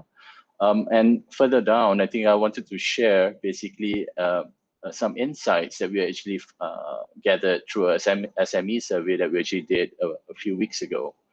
Last bit, but basically what we want to do is basically talk about the recovery path, basically in terms of alleviating the challenges and basically trying to move forward and progress after COVID. Yeah. I think everyone's aware that I think the first case of COVID came in December last year, when the Chinese government reported to the World Health Organization on 31st December. And I think since then, the virus has really rapidly basically spread across the global stage. Yeah, I think many countries have after that formed basically some sort of a lockdown, and including us as well. Yeah, I think at the point that we basically pulled this facts and information together, which is on the 17th of May, there were about 6,800 Malaysian cases out there, positive cases, and there was about 4,700,000 plus cases globally that was reported positive. Yeah, but I think the good days are back here. I think in the last few days, in last week, we see that countries have actually tried to release or basically reduce the restrictions based on COVID. We see France, Denmark, some countries in Europe are releasing and basically lowering down the restrictions in terms of movement. Yeah, so that's actually a good, that's a good indication. If you see in this chart as well, those the top 8 countries which are basically severely impacted are actually highlighted in orange. Yeah. In our case for Malaysia, I think signs of stabilization has shown with lower than 100 cases reported daily in the last week. Out of the 6,800 cases, we see that only around 1,200 still in treatment, 5,500 have recovered, and with about 1.6%, about 100 over deaths. Yeah. If you look at the Southeast Asia recovery rate comparison, I think Malaysia is doing really well, and with about 80% of a recovery rate next to Thailand, but with a lower fatality rate of about 1.6%. So I think inshallah, and I think hopefully the good days are back here to come and we can actually progress further and move on post-COVID. The impact that it had on the industry, telecommunication as well, and as well as others. I think Karen probably mentioned a bit in terms of how it actually has impacted the airlines industry, etc. But I think what I wanted to actually show in this chart is basically if you look at all the verticals out there, and the y-axis is basically how COVID has impacted the profitability of companies and businesses. And if you look at the x-axis, is basically how COVID has actually impacted the cash flow. If you look at the top right quadrant, I think the one highlighted in yellow, I think those 3 industries were really severely hit, basically in terms of the retail, FMCG, airlines, as well as tourism industry. Yeah. So I think this gives you a bit of an overview, which I will actually go in a bit of depth after this. I think let me just focus on the 3 industries that were severely hit. I think in terms of the tourism industry, data from UN actually shows that there is an estimated double-digit decrease in Q1 2020. And with arrivals basically to countries down by 57% in March, and they're basically expecting for that level to persist throughout 2020. Yeah, I think from the supply side of tourism, I think if you see across here, I think a lot of hotels are basically either still in shutdown mode, or basically they're actually operating partially and not fully. Yeah, so I think in terms of the financials as well, there is an estimated of about a loss of 67 million international arrivals, which translates to about 80 billion US dollars in terms of financial impact. United Nations also basically estimates that about 100 to 120 million direct tourism jobs are actually at risk at the moment due to COVID. Yeah, so I think that industry is, I think, number one severely hit. If you look at the airlines industry as well, I think passenger demand has actually reduced by about 40 to 50% compared to 2019. And similar to the tourism industry, is not actually expected to grow any further for the rest of the year. In terms of the supply, you see airlines are not operating at a full capacity, and hence gives them a bit of a cash liquidation issue as well as a sales volume issue. Yeah. At this point of time, when we were actually putting this presentation together, there were a few airlines already basically announcing that they would be shutting down their businesses, like Flybe in UK, Transstate in Missouri, US, Virgin Australia in April, as well as Avianca in Colombia. So I think we'll see a lot more of airlines getting the hit from COVID, and hopefully they will actually survive through and basically recover well next year. Yeah, globally, the airlines revenue is expected to drop by about USD or US dollars 314 billion in 2020, and it's actually in Asia Pacific, you will see the largest revenue drop of about $113 billion. Also, I think the IATA has actually shown that from the airlines industry, there's about 25 million jobs are at risk due to the COVID-19 virus. Yeah. On the rightmost side in the retail, retailers are basically estimating about 40% in reduction for demand for products. And I think from the supply side as well, I think not much can be done, because I think from the logistics point, due to the movement control and restrictions, which has actually affected the supply chain. So I think a lot of products are not getting to where they should be. But luckily enough, I think if there were inventories in store locally, then that is still actually moving around. You see a lot of people ordering online through Lazada, Shopee, especially in Malaysia, right? And I think a lot of that sort of business has actually grown. Financially, I think in terms of retail revenues are expected to drop by about 60% in 2020, and only to recover in stages until next year. Yeah. So I think all in all, Retail Chain Association says that about 30% retailers are estimated to be laying off their workforce or workers in the next 6 months. So that's actually the grim story, the grim part of it for these industries. Yeah. Moving on to more basically an area close to heart, which is the telecommunications. We see the COVID hitting our industry quite severely as well. I think from the demand side of it, we see less sales volume, less gross adds, less device basically sales on our side, which and basically also in terms of liquidity and payment, because of the B2B challenges, because of our partner challenges, we see that some payments have been requested to be deferred, and some payments have been requested to be waived. Yeah, I think those are basically the down points of in terms of demand. However, we see that in terms of the churn and downspend for the telcos have actually improved. So a lot of consumers and a lot of businesses tend not to basically change mobile lines or change service operators during the COVID.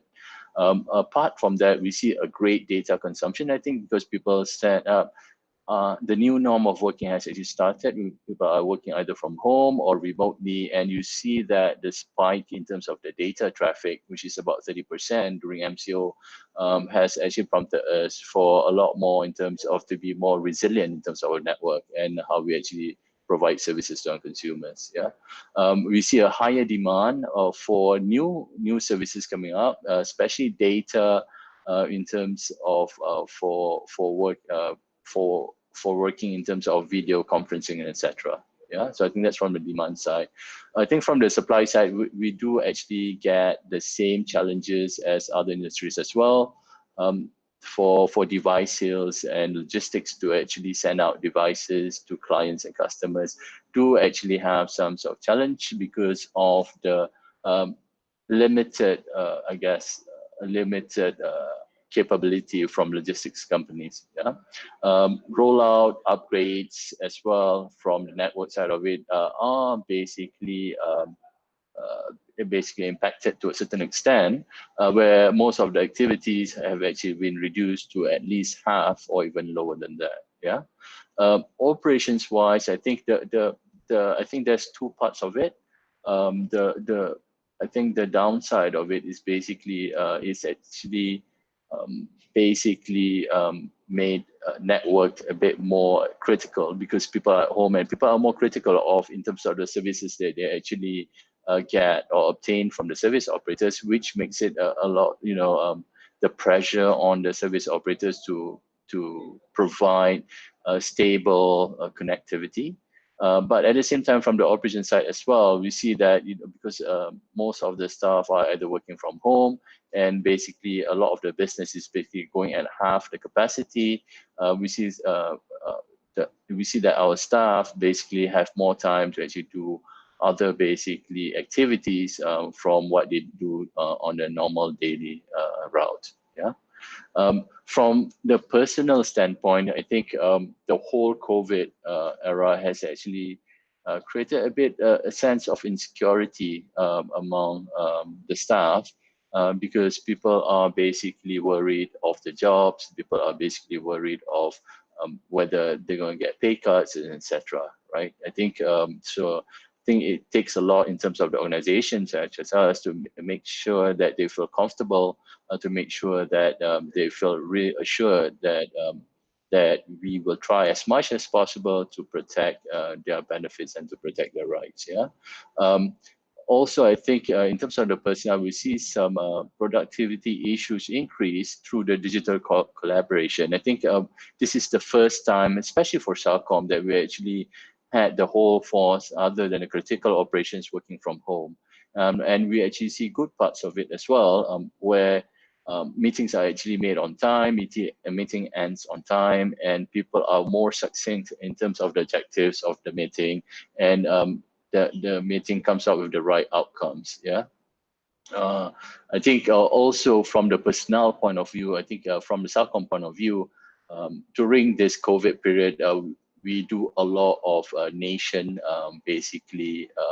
nationwide roles in terms of helping the government to actually combat COVID. So I think it gives a sense of pride to the staff as well that we're doing something to actually help the nation and the people of Malaysia. Yeah. On the financial aspects, I think as what other industry will actually basically experience as well, with the reduced sales and reduced volume of roaming, and we do actually have some sort of cash limitations. However, that is actually counterbalanced with the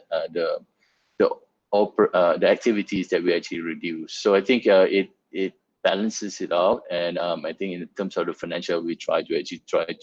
I mean, with our strong, robust background, we still do actually feel the heat, but we try to actually balance it as much as possible. Yeah. From the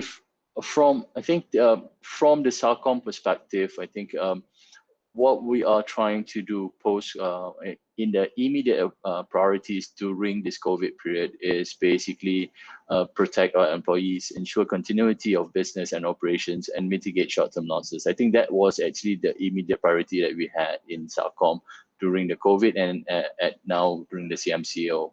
Yeah. Well, the few things that we actually had and took and prioritized was basically made sure that we address all the short-term needs, the data upgrades, home office package, liquidity, and all that. We wanted to actually basically, the other thing is basically in terms of sales, we wanted to divert all the brick and mortar sales to online, and we see that there's a growth in terms of the online during the MCO. Yeah. The other immediate priority was basically we engaged a lot with the government to see where we can actually help the government combat COVID. So I think later on in the later slides, I'll actually show you what we've done to basically to actually help the government. And last but not least, basically is communication in terms with the people of Celcom to make sure that they're reassured, to make sure that they're productive during this period as well. Yeah. In the near term, the priorities are preparing for the rebound. I think proactively looking at the demands, new demands coming out from COVID, and bring business back on track. And I think the medium term, what we want to do is basically pursue the core business enhancements. I think from build more advantages by making strategic enhancements and building resilience. Yeah, and I think that COVID has basically created a new norm. We need to embrace the new norm. We need to ensure that we understand the demand coming out from the new norm, and that which will actually create new offerings, new portfolios for Celcom, right? And I think, and it's actually a big part of that is actually driving digitalization and driving online sales as well as enhancing the channel capabilities. I think these three stages that we're going through in Celcom is not that far off. It's not a stranger to any other industries as well, and it can actually be applied across all industries. Yeah.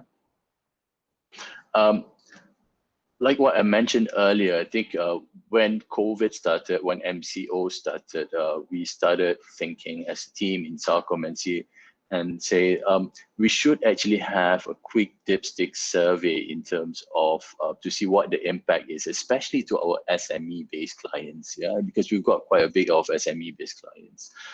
So we did a quick dipstick survey during MCO2, the second phase of it, and I think these are the four different just facts for you to understand in terms of the peripherals, in terms of the survey done.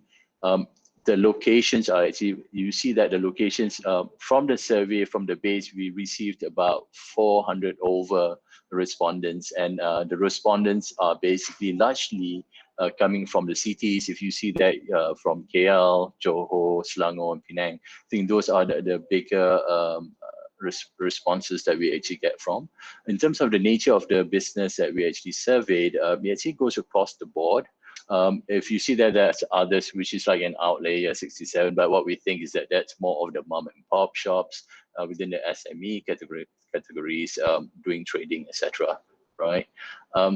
And when we asked this basically sample size in terms of the people who responded, basically in terms of the way their business is run, we see that 39% actually runs both online as well as brick and mortar, physical. But you see that 52 to 53% of the respondents are actually running brick and mortar sort of businesses. Yeah. And when we ask what are the channels that they actually use channels that they use to actually sell their services or offerings, these businesses, and if you see that, which is similar to the operational method, we see that about 43% are actually offering services through walk-in customers. Yeah. So I think this, if you see later, these are going to be the people who's going to be the hardest hit. The insights that we actually got basically from the survey is based, if it's actually shown here, one chart shows the challenges and the other chart shows the needs. Yeah, they actually correspond to each other, and they actually basically try to address each other. From the challenges, I think it's no stranger, and it is not basically rocket science for us to understand that. Number one, what COVID has created is low sales volume for the businesses, and low sales volume will actually result to insufficient cash flow, strapped cash flow, limited cash flow, right? And basically, it will also result in a nationwide reduced domestic demand for goods and services, and high cost of doing business, because this business still have to pay for their overhead expenses, but at the same time, they will actually have no sales volume, right? I think the government regulations that I think I'm sure that the insight that we got is that people were hoping that the government will actually relax in terms of the restriction order to a certain extent, so the businesses could start working again, right? And which is what we're actually facing right now with the CMCO. A lot of the businesses have actually restarted. If you see from those insights, you see that the biggest challenge or the highest ranking is the insufficient cash flow. And basically the biggest challenge is basically the high cost of doing business. On the right side, what we actually figured from these insights is that what the SME needs is basically how ways and methods to reduce the operating costs, ways or method to actually go from brick or mortar, like from the 50% of the base that we had was running businesses and the brick and mortar, they have to actually immediately go online. We see reduced, postponed investments. Companies or businesses who have actually allocated budgets to do something this year would have to actually defer it probably to next year. And we see that a lot of sales are going to come from the e-commerce marketplace, right? And because of that, businesses, SME businesses who might be selling a different sort of business before might be actually entering into new businesses post-COVID. I think those are, and what do they actually need in actually entering those businesses? So I think I hope this gives you a bit of an idea of what the challenges that SME were actually facing during COVID as well as post-COVID, and as well as how we can actually help them address these challenges and address their needs. From the Celcom point of view, I think there are a few ways that we wanted to actually do this in addressing the needs. I think number one, which is the main pillar of it, which is the core business of Celcom, is providing the connectivity, right? Providing the mobile with the internet plans. I think data is king. It's not cash anymore. It's probably data, right? And I think at the crux of our offerings for SMEs, I think we've have this Celcom Business All Share mobile plan that actually allows flexible data sharing across an organization. That means about 1.7 gig, you can actually basically share it across your organization, depending on the priority, who actually needs more data, etc. Right? And also, I think in terms of the Celcom Business Wireless offerings that we've got, because I think what happens is that this gives you an immediate response, immediate basically gratification in terms of the immediate need that you have. I think that's a business wireless that you can actually just get the router, get it to your office, get it to your home, and then voila, you can start your operations already. Yeah, I think the connectivity part is the part that we actually that's at the core part of our business. Also, at the same time, for businesses trying to go online, if you actually go to the right-hand quadrant in terms of digitalizing their business, we see we've got a few products that were actually what we call business suites, where actually propel in terms or expedite in terms of businesses getting online. Yeah, we have Virtual X, which actually integrates mobile phone lines and office lines into a virtual phone extension. So it basically becomes your phone extension for your office. We have SafePay and Pause, basically a way to manage payments through credit cards. And we do also actually have Omni. Omni is actually a marketing tool that you can actually use to basically push out your campaigns either through social media. It's a one platform that you can push out your campaigns through omni channels, whether it's SMS, chat apps, voice, and more. Yeah, and also I think in terms of that business suite, we do also have a POS system on the cloud, which helps you with the point of sale, cash system, and registers for you to start the business. Yeah, so I think these are the offerings that we've got in house. I think if you put connectivity and basically the business suite together on your right hand, you've got a whole package already enough for you to go out there and sell digitally. Yeah, on the lower left hand corner, in terms of what we're trying to do is also we're establishing strategic partnerships, and I think one of our main strategic partners is Google, where actually we go out with Google to actually have webinars such as this and other webinars to educate our base or educate our SMEs or our clients in terms of how we can help them digitally, financially, etc. Right? I think some of the things that I wanted to actually mention, the things that we're doing with Google to help people is actually this G Suite. We're actually having a promotion for people to actually use G Suite for free for the next 6 months. And I think in terms of the G Suite, it helps you in a myriad of ways where you can actually quickly create your websites, business emails, and actually basically start marketing your offerings and services online. I think also we're talking about to Google on having a GCP cloud platform. So basically, Celcom can provide our services to you on that platform, on that Google platform, and you don't actually need to actually go off and buy it from different partners or different vendors. Yeah. So I think that strategic partnership with Google is basically fundamental in terms of for us to actually go out and help our clients. Last but not least, I think there's a joint venture between Axiata as well as Celcom to actually help our SME or our ecosystem in terms of addressing the challenges with regards to the strapped cash flows or the limited cash flows due to the COVID. They came out with a fund called Aspirasi. It's about 150 million cash fund, which provides financial assistance to all micro SMEs. It's Sharia compliant. It comes from 1,000 to 10,000 ringgit. And I think in terms of the application process, it's really simple. It's online. It's about 3 minutes. And if you're actually eligible, the money will be in your bank account within 48 hours. Yeah. So I think these are the 4 different ways or levers that we're trying to actually assist our partners. I know I'm short of time, so I'm probably just going to breeze through this. I think this is just to give a bit more of awareness as well.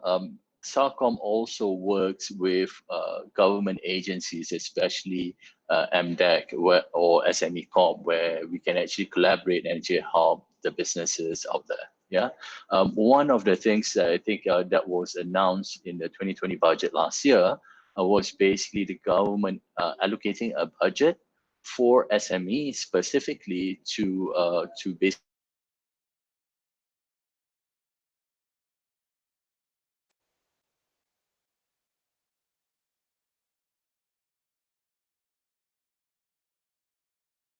embrace digitalization. Yeah, company for companies who actually will take on more digital equipment tools into their companies to actually run their operations.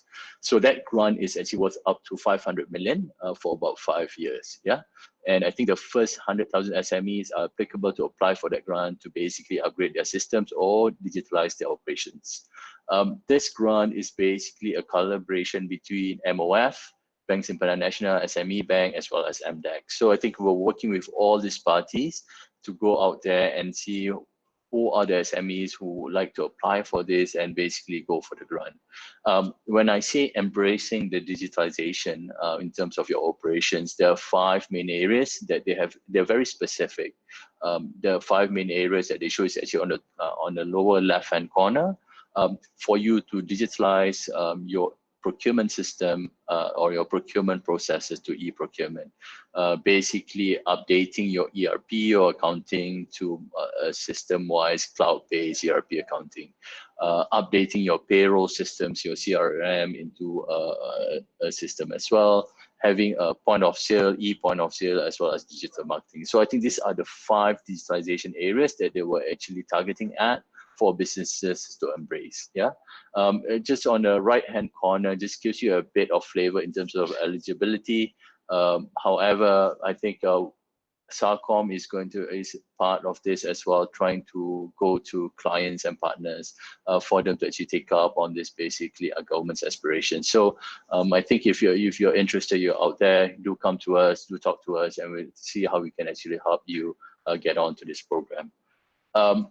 Last but not least, I think in terms of Celcom as a whole, just to give you a bit of flavor of what we have actually done during the whole COVID era, I think we have given about 360 million worth of consumer relief assistance, and this actually includes cash-based, non-cash-based, and etc. Right? So I think, and it also includes incentives. I think I'm sure that you are aware that we do give 1 gig free daily to all of our subscriber base. So, and that's still going on at this point of time. Yeah.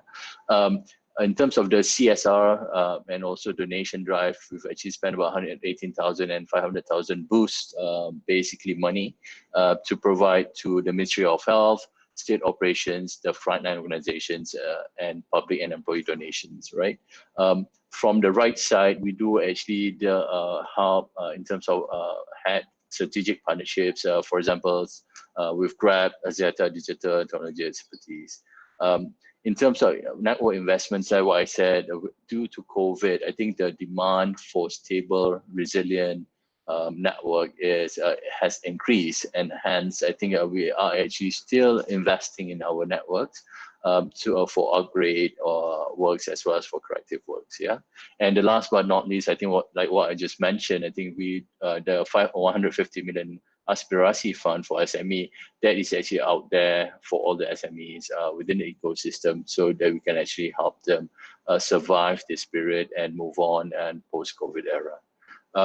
And I think with that, my time has ended. And basically, thank you for listening to me. Hopefully, you have actually gained some insight some insight on this to actually help you move forward in terms of your in terms of operations. Thank you very much. For more information, please visit on the link below the YouTube channel.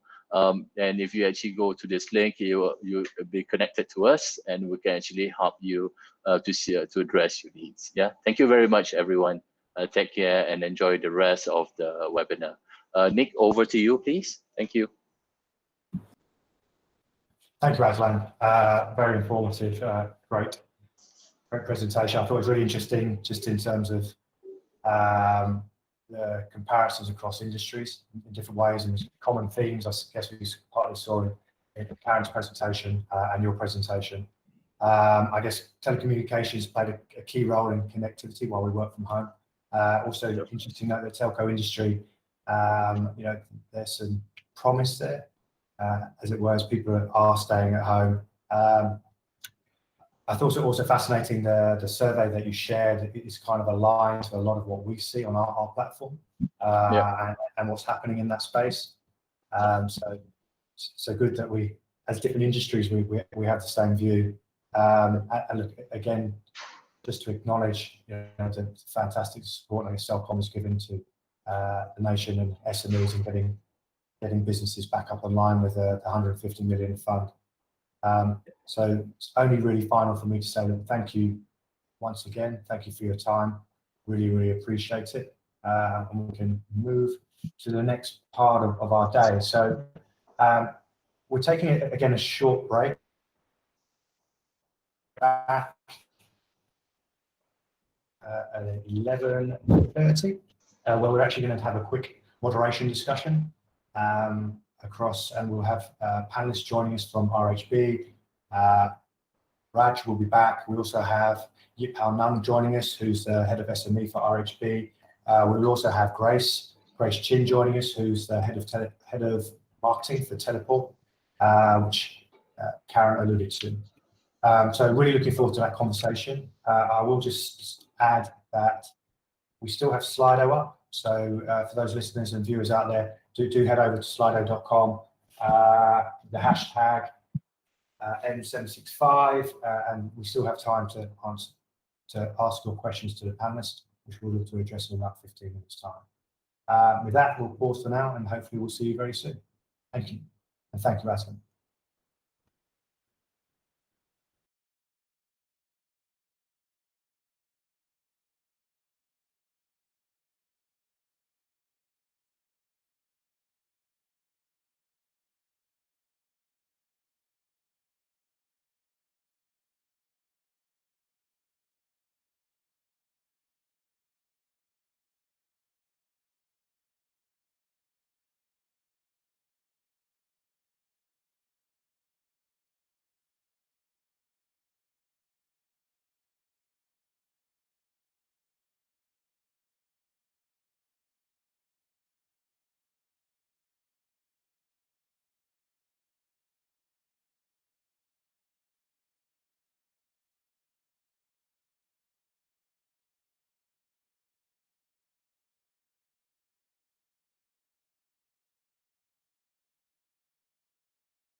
Good morning, everybody, again, and welcome back to how SME can adapt and thrive in the new normal. If you've tuned in across the morning, we started at 9 o'clock. So thank you for staying with us. We had some great talks from Google, from RHB, from AirAsia, and then finally Celcom at the end, just with respect to how they're pivoting their businesses and how they're supporting SMEs in the online space. I will just add one final plug for head over to slido.com, hashtag N675 if you have any questions for this final section of today around the discussion and the moderation panel that we're about to have. There is still time to ask those questions.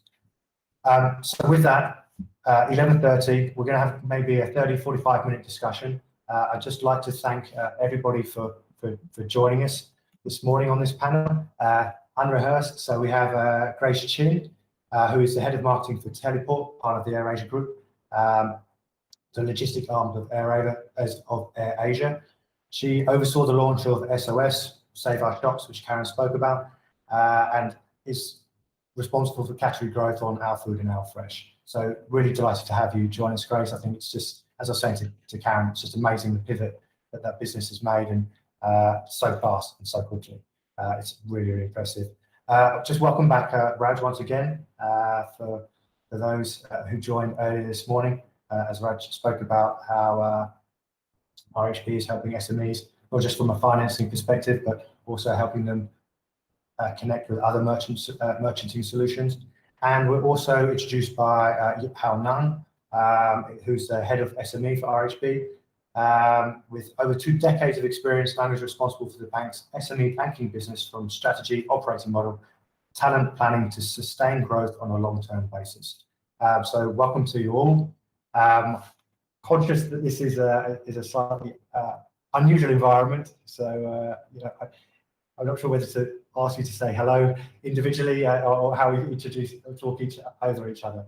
But I guess what I'd like to do, we have had some questions on slido.com. So what I thought we'd do is perhaps run through those questions quickly. And I'll direct. I think the questions are relatively straightforward with respect to who they're directed at. And then once we covered that, then perhaps we can just also have a discussion just around what else you're doing in the SME space to support Malaysia moving forward as well. Okay, excellent. Thank you very much. Well, actually, before we start, perhaps I'll just finish up, because the first question is actually, I want to learn about the online advertising system. Google Primer app will help me to learn about this. So will Google Primer app help me learn about this? Does Google have any other websites or apps about this? So this question came in from Umama. So perhaps I can just address that really quickly. So seems a long time ago now, but if we think back kind of 3 hours, just in the short presentation I made about helping SMEs accelerate their digital ambitions. So there are kind of three key tools I would call out. So if you go to Primer, so Primer is an app that we've built specifically to help SMEs. It has all the content there about how to build an online platform. It's an app, it lives on your phone, you can access it at any point on the go. It's in English, it's in Bahasa, so it has all the information there. Umama, there's skillshops.com, so if you go in there, if you want to get a bit more technical about how to run a search campaign, how to set up your AdWords account, everything is in there. Loads of great content, easily digestible formats in videos, really powerful. And then finally, look, if you just Google Grow with Google, again, a wealth of information for you to tackle about how to take your business online.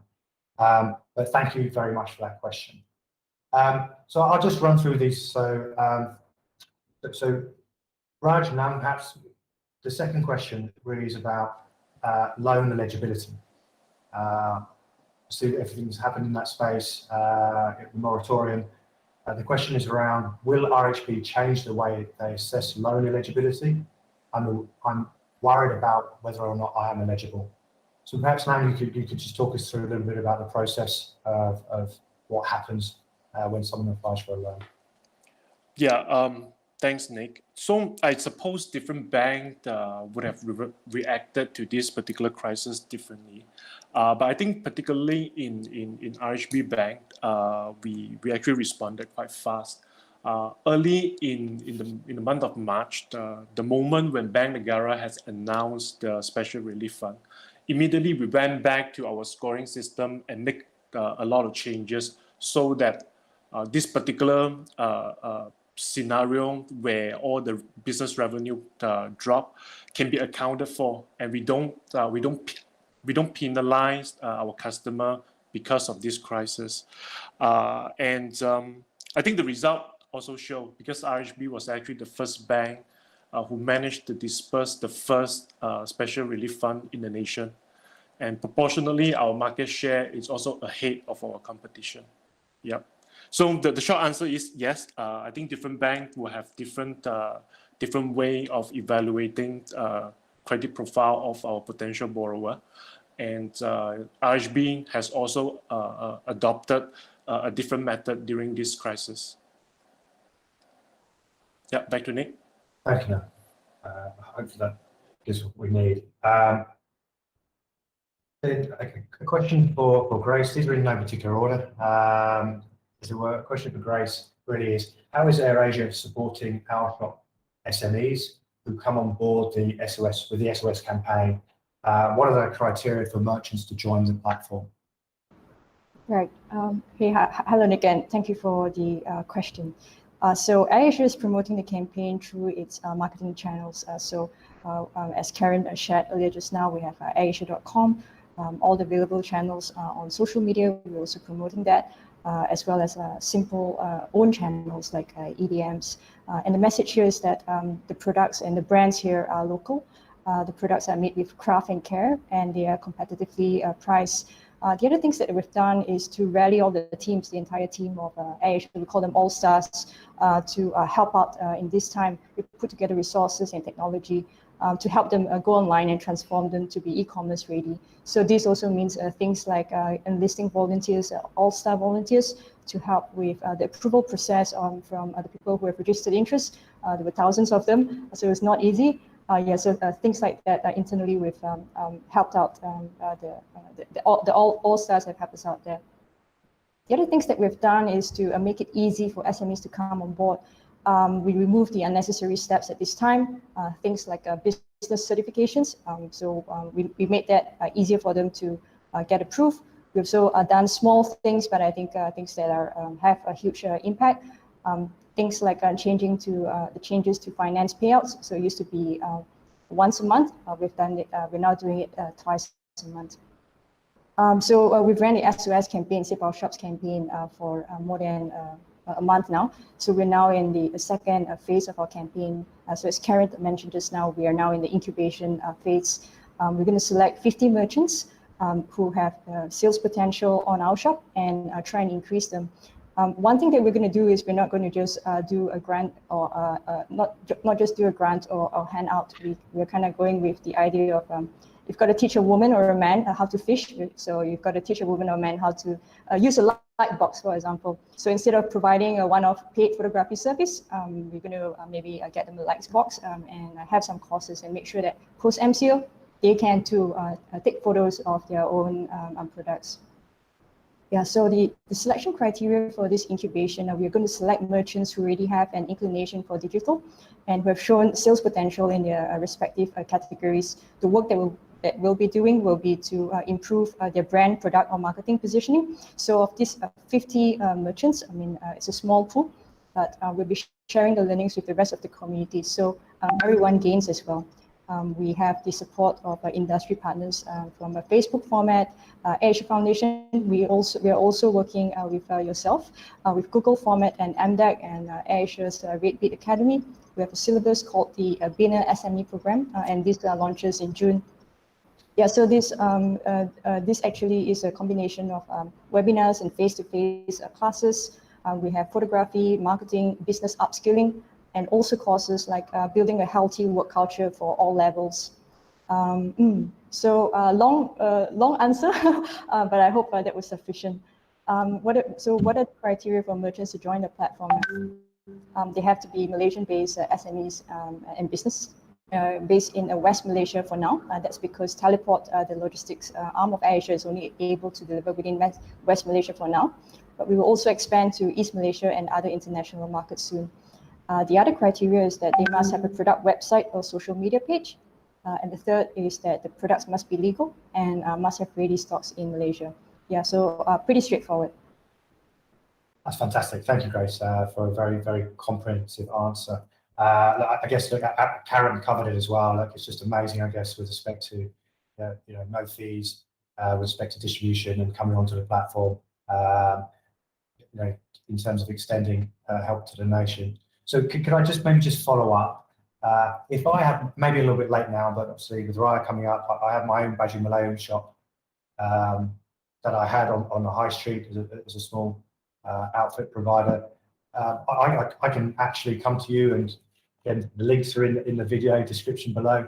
If I want to be on our shop, I just click on one of those links and apply, and I go through that process with yourself and your teams. And what sort of kind of turnaround is it? So the turnaround time, we're hoping to get back to you within like 48 hours. That's what we want to try and do. So you register your interest and we'll try and get back to you within 48 hours. Great. Well, I don't have a Baju Malayan shop, just out of interest whether how to get on board. So another question. So perhaps I'll leave the one about investments to the end, a little bit lighthearted. Perhaps we've covered this already, but we've seen a shift to digital is the new mantra.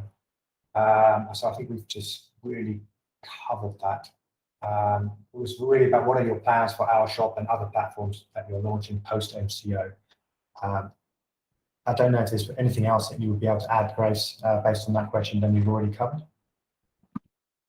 So it's the question about what does the future hold, I guess? What's the future ambition as we these new normals, we exit and CMCO, we move into a safer, more secure environment? Yeah. Long-term ambition? So for our shop, which is the e-commerce platform, we've seen growth in the verticals of fresh produce and of course F&B now. Karen mentioned just now our fresh. So we know that farmers, for example, will want to continue with using us for as a supply to go direct to the consumers. We've seen B2B businesses, farmers who own 4 farms. They, for example, are now turning to the B2C model. The merchant here, their name is Mascon, and they've seen great sales, and they will possibly continue to B2C. So our fresh will possibly launch in full in end of June, as Karen mentioned. Our food, which Karen mentioned just now, is basically a food delivery platform for F&B merchants who are now using social commerce tools. Like if anyone's on making deliveries via WhatsApp, IG, I mean, those are the solutions for them. So we just launched 4 days ago. So all things considered, things are moving really quickly. And so our food as a solution, I guess, is for anyone who want to use payment and logistics. We are also looking to integrate with anyone else who just wants to use our service. So on the systems integration, that can happen. We are also looking to also include pre-order, also self-pickup. So these businesses, I think, fresh produce, and so our fresh and our food, I think it's something that will very likely continue post MCO. And maybe even food delivery in the rest of Southeast Asia as well. Yeah. Great, thank you. Thank you going into that depth. Raj, now, if there's a cancellation and we need to refund to a customer's credit card, which they paid through an online gateway, how do I go about that? Hi, Nick. Thanks. Hi. So it depends, actually. There is 2 criteria you need to take into account. If the merchant's website is directly supported by the bank in provision of the payment gateway, then normally we do provide a merchant admin module within the payment gateway for them to actually initiate a refund request. The second consideration is whether which payment network is being used, either is it Visa Master or whether it's FPX, right? And the difference between these two is basically the turnaround time as to when the actual refund takes place. So I'll give you an example. If it is FPX, the refund, which means the refund back into the buyer's account, gets done within a period of 1 to 2 days, right? Versus if it's going through Visa Master Network, there is an involvement of the issuing banks to actually process the credit into the buyer's account. So that may take approximately between 3 to 7 days. Great, thank you. So I'm showing off my screen as well. So, hello panel members.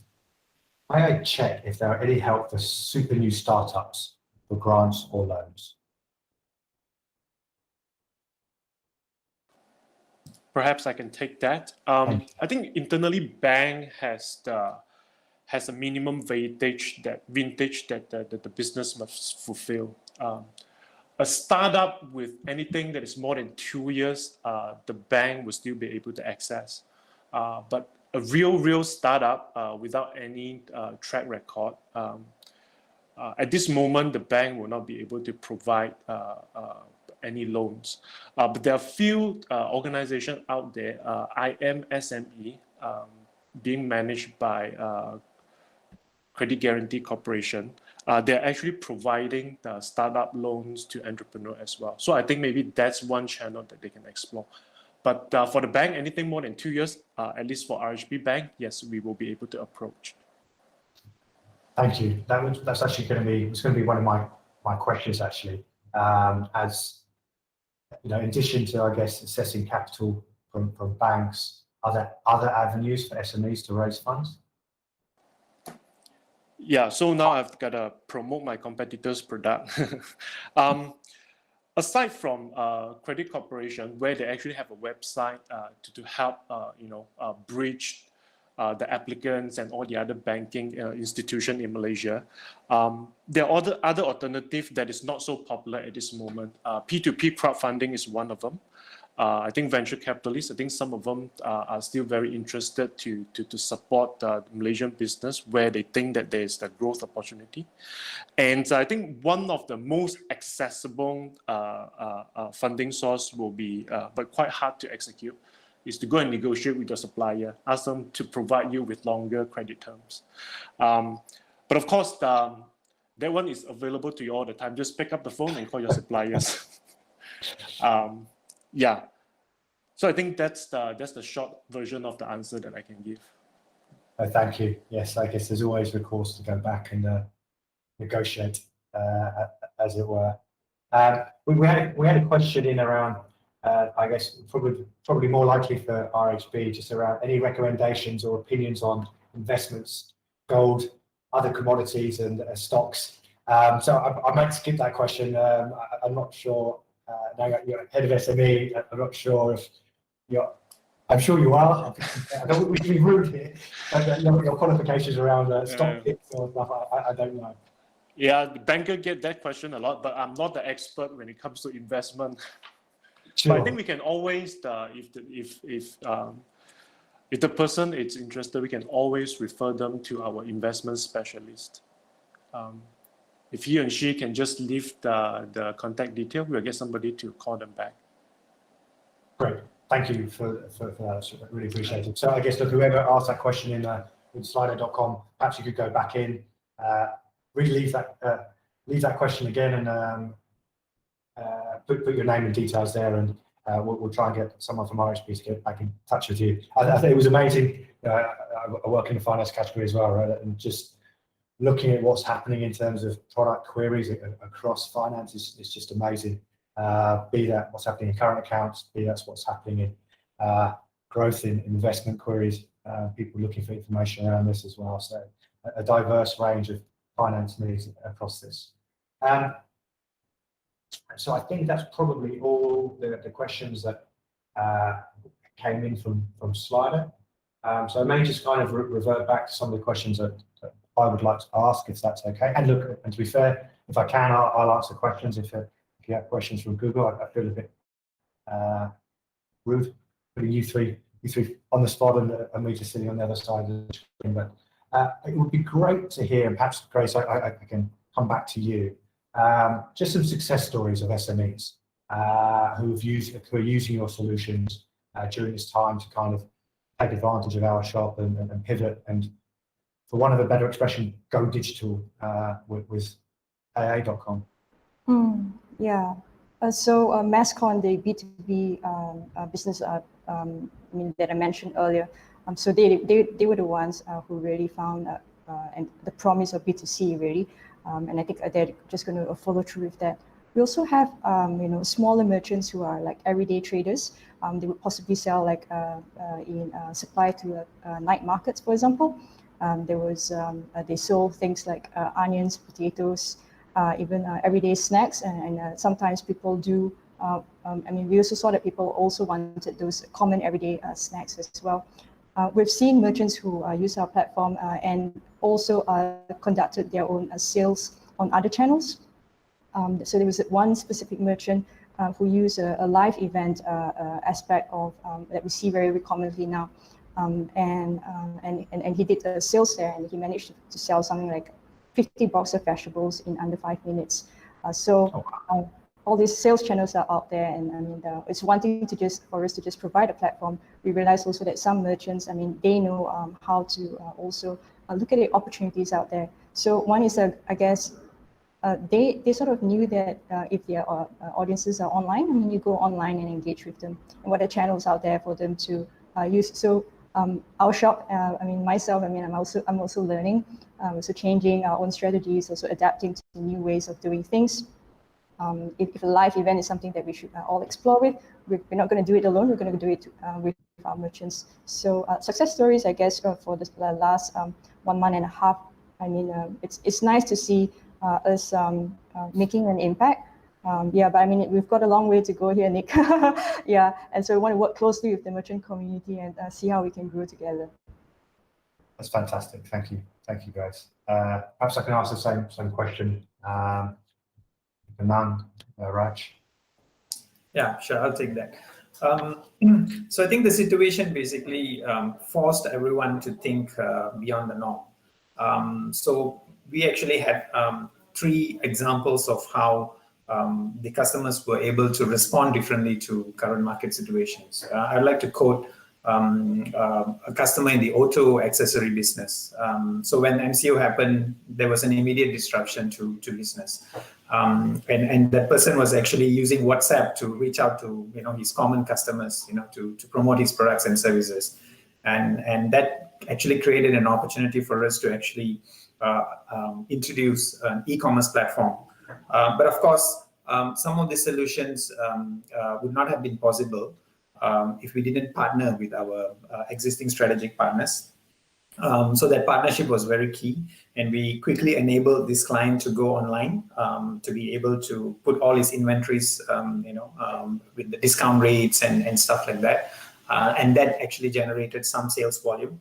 Of course, it may not have been as good as a BAU, but nevertheless, there was some traction that was able to be captured. Second example would be a customer in the education segment. So once the movement and interaction stopped, because typically for education segment, there's a payment in person is very common, where customers would use their credit card or even cash to pay. But under these circumstances, that was not possible. And when it stretched beyond a couple of weeks, it basically prompted the customer to reach out to us and says that, hey, I know I'm not getting my cash inflow. How can you help? Then again, we were very quick to, enable the online collection. But it's not only from a perspective of enabling the payment acceptance, but it's also in a way to actually help the customer to reach out to their clients to say that, hey, now you can pay me online, right? Because even the payers, being the students or the parents, needed to know that they had an alternative option. So that was actually a huge success, because this particular entity managed to collect approximately about 8 million worth of collections over a period of about 6 to 7 weeks. and that was very impressive, and that actually showcased that customers want to do things differently. But the challenge is always a question of, okay, what should I do? How should I go about doing it? And what would I need to do to be able to enable all this? And we were able to help this customer.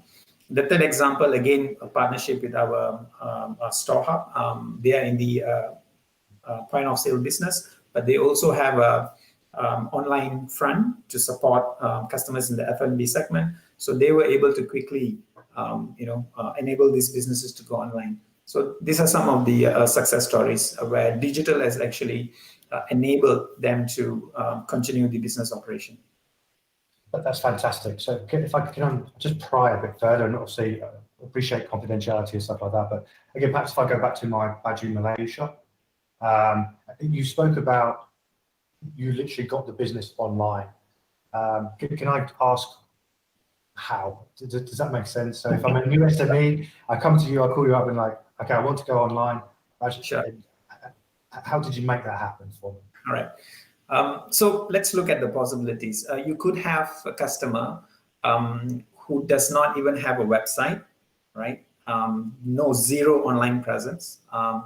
Or you could have a customer who has got some sort of a website to basically, create awareness of their existence in the market and the products and services that they have.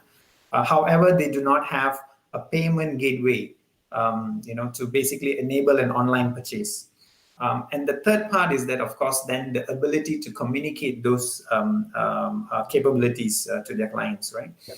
So I will go back to the first scenario. Okay, I'm a business owner. I do not have a website. So then we work with our partners who have readily available website. It is very easily configurable, and more importantly, once it's configured, it is simple enough for the business owner to actually manage it.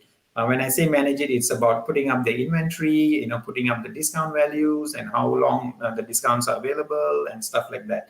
And if they feel that the sales are not happening, then they can further reduce the discounts or throw in some additional value-added features to basically bring it up, right? To catch the buyer's attention. Now, assuming you have a website and you do not have a payment gateway capability, then again, we work with our partners.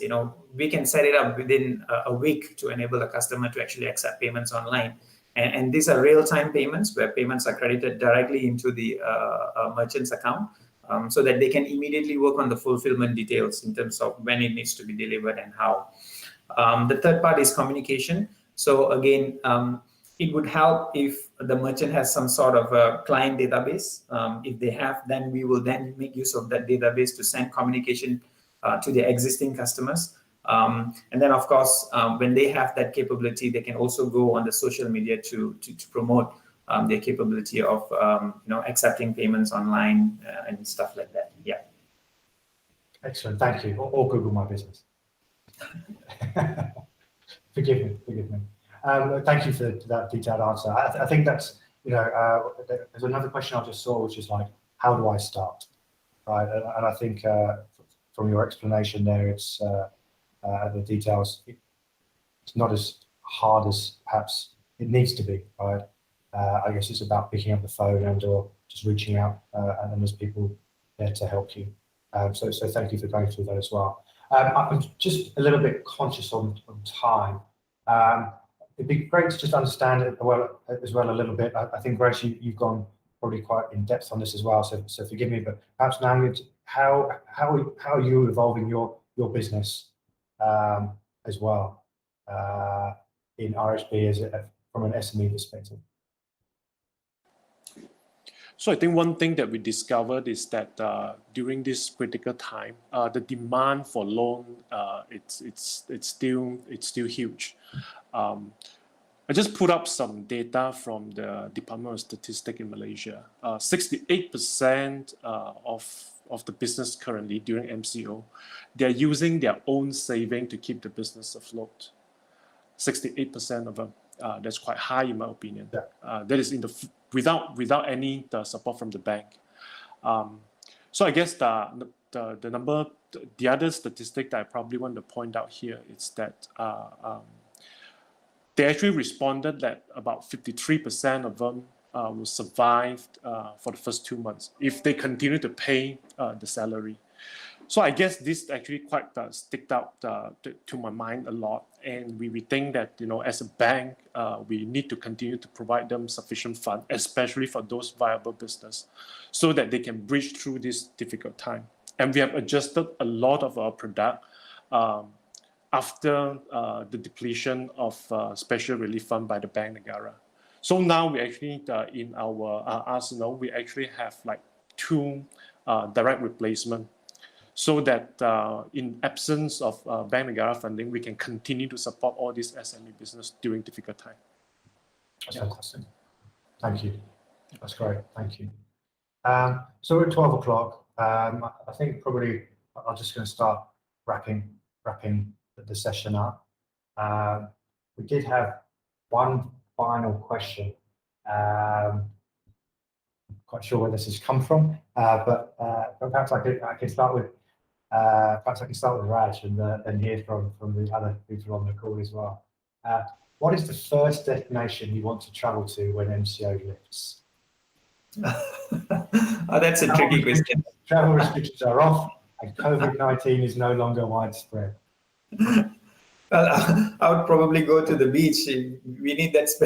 We need that environment. We're so trapped within buildings.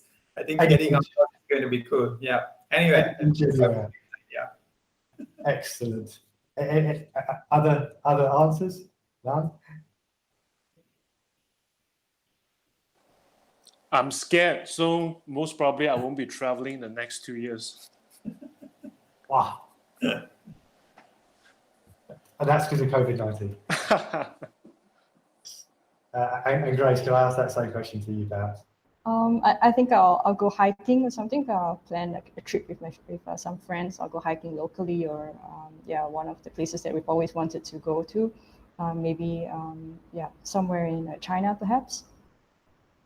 Very good. I think I'm certainly gearing towards the destination of mountains. I think some fresh air and space would be absolutely fantastic. So with that question, forgive me, but yeah, best to end on a slightly lighter-hearted note. I just want to say, look, a huge thanks for all of your time today. Across the morning, it's really appreciated. Hopefully, you've got something out of this too. I've certainly learned a few things myself. So with that, I'm probably just going to bring this session to an end. But personally, for me, just reflecting back on the morning. The session that I spoke about, obviously, and Raaj, you touched on this as well, but for SMEs out there are tools, there are people who we can talk to, they're available online, they're available offline, avenues to be able to get your businesses online. I think to hear the presentation from RHB and Raaj just around financing, but access, I think that's the critical part in terms of those merchant solutions that are there. And then obviously to Noam's point about how even outside of Bank Negara, you're supporting SMEs, it's truly inspirational as well. And then, Grace, I'm still trying to figure out how in 3 weeks you've managed to achieve so much. It's truly remarkable and a great inspiration, I guess, a great lesson to any SME that's thinking, okay, how do I do this? And how long is it going to take me? And what are my next steps, right? I think it's just about charging forward. And I'm reaching out to people there as well. So with that, this is kind of the end of today's webinar. Thank you for everybody tuning in, watching and listening at home and perhaps in the office. We'd like to see, this is the first one we've done with brands, and thank you for leaning in, and I guess us leaning into yourselves as well. Be interesting to see how the learnings we take out of this and how we may take this forward in this format in terms of what we do next. There are some questions, I think in the link below, so we can follow up with Celcom on that as well. So I'm just getting some live updates as well in my feed as well. But we just hope that this is the first of many engagements to facilitate and help SMEs get back on their feet quickly. Next steps will be taken based on the feedback that we get, your feedback as well. And with that, just want to say again, thank you to everybody for spending 3 hours and having to listen to my voice as well. But look, thanks again, and thank you for our panelists. I know it's busy times, and everybody's time is precious. Thank you again, and speak soon. Bye-bye. Thanks, Nick. Bye. Thank you. Bye.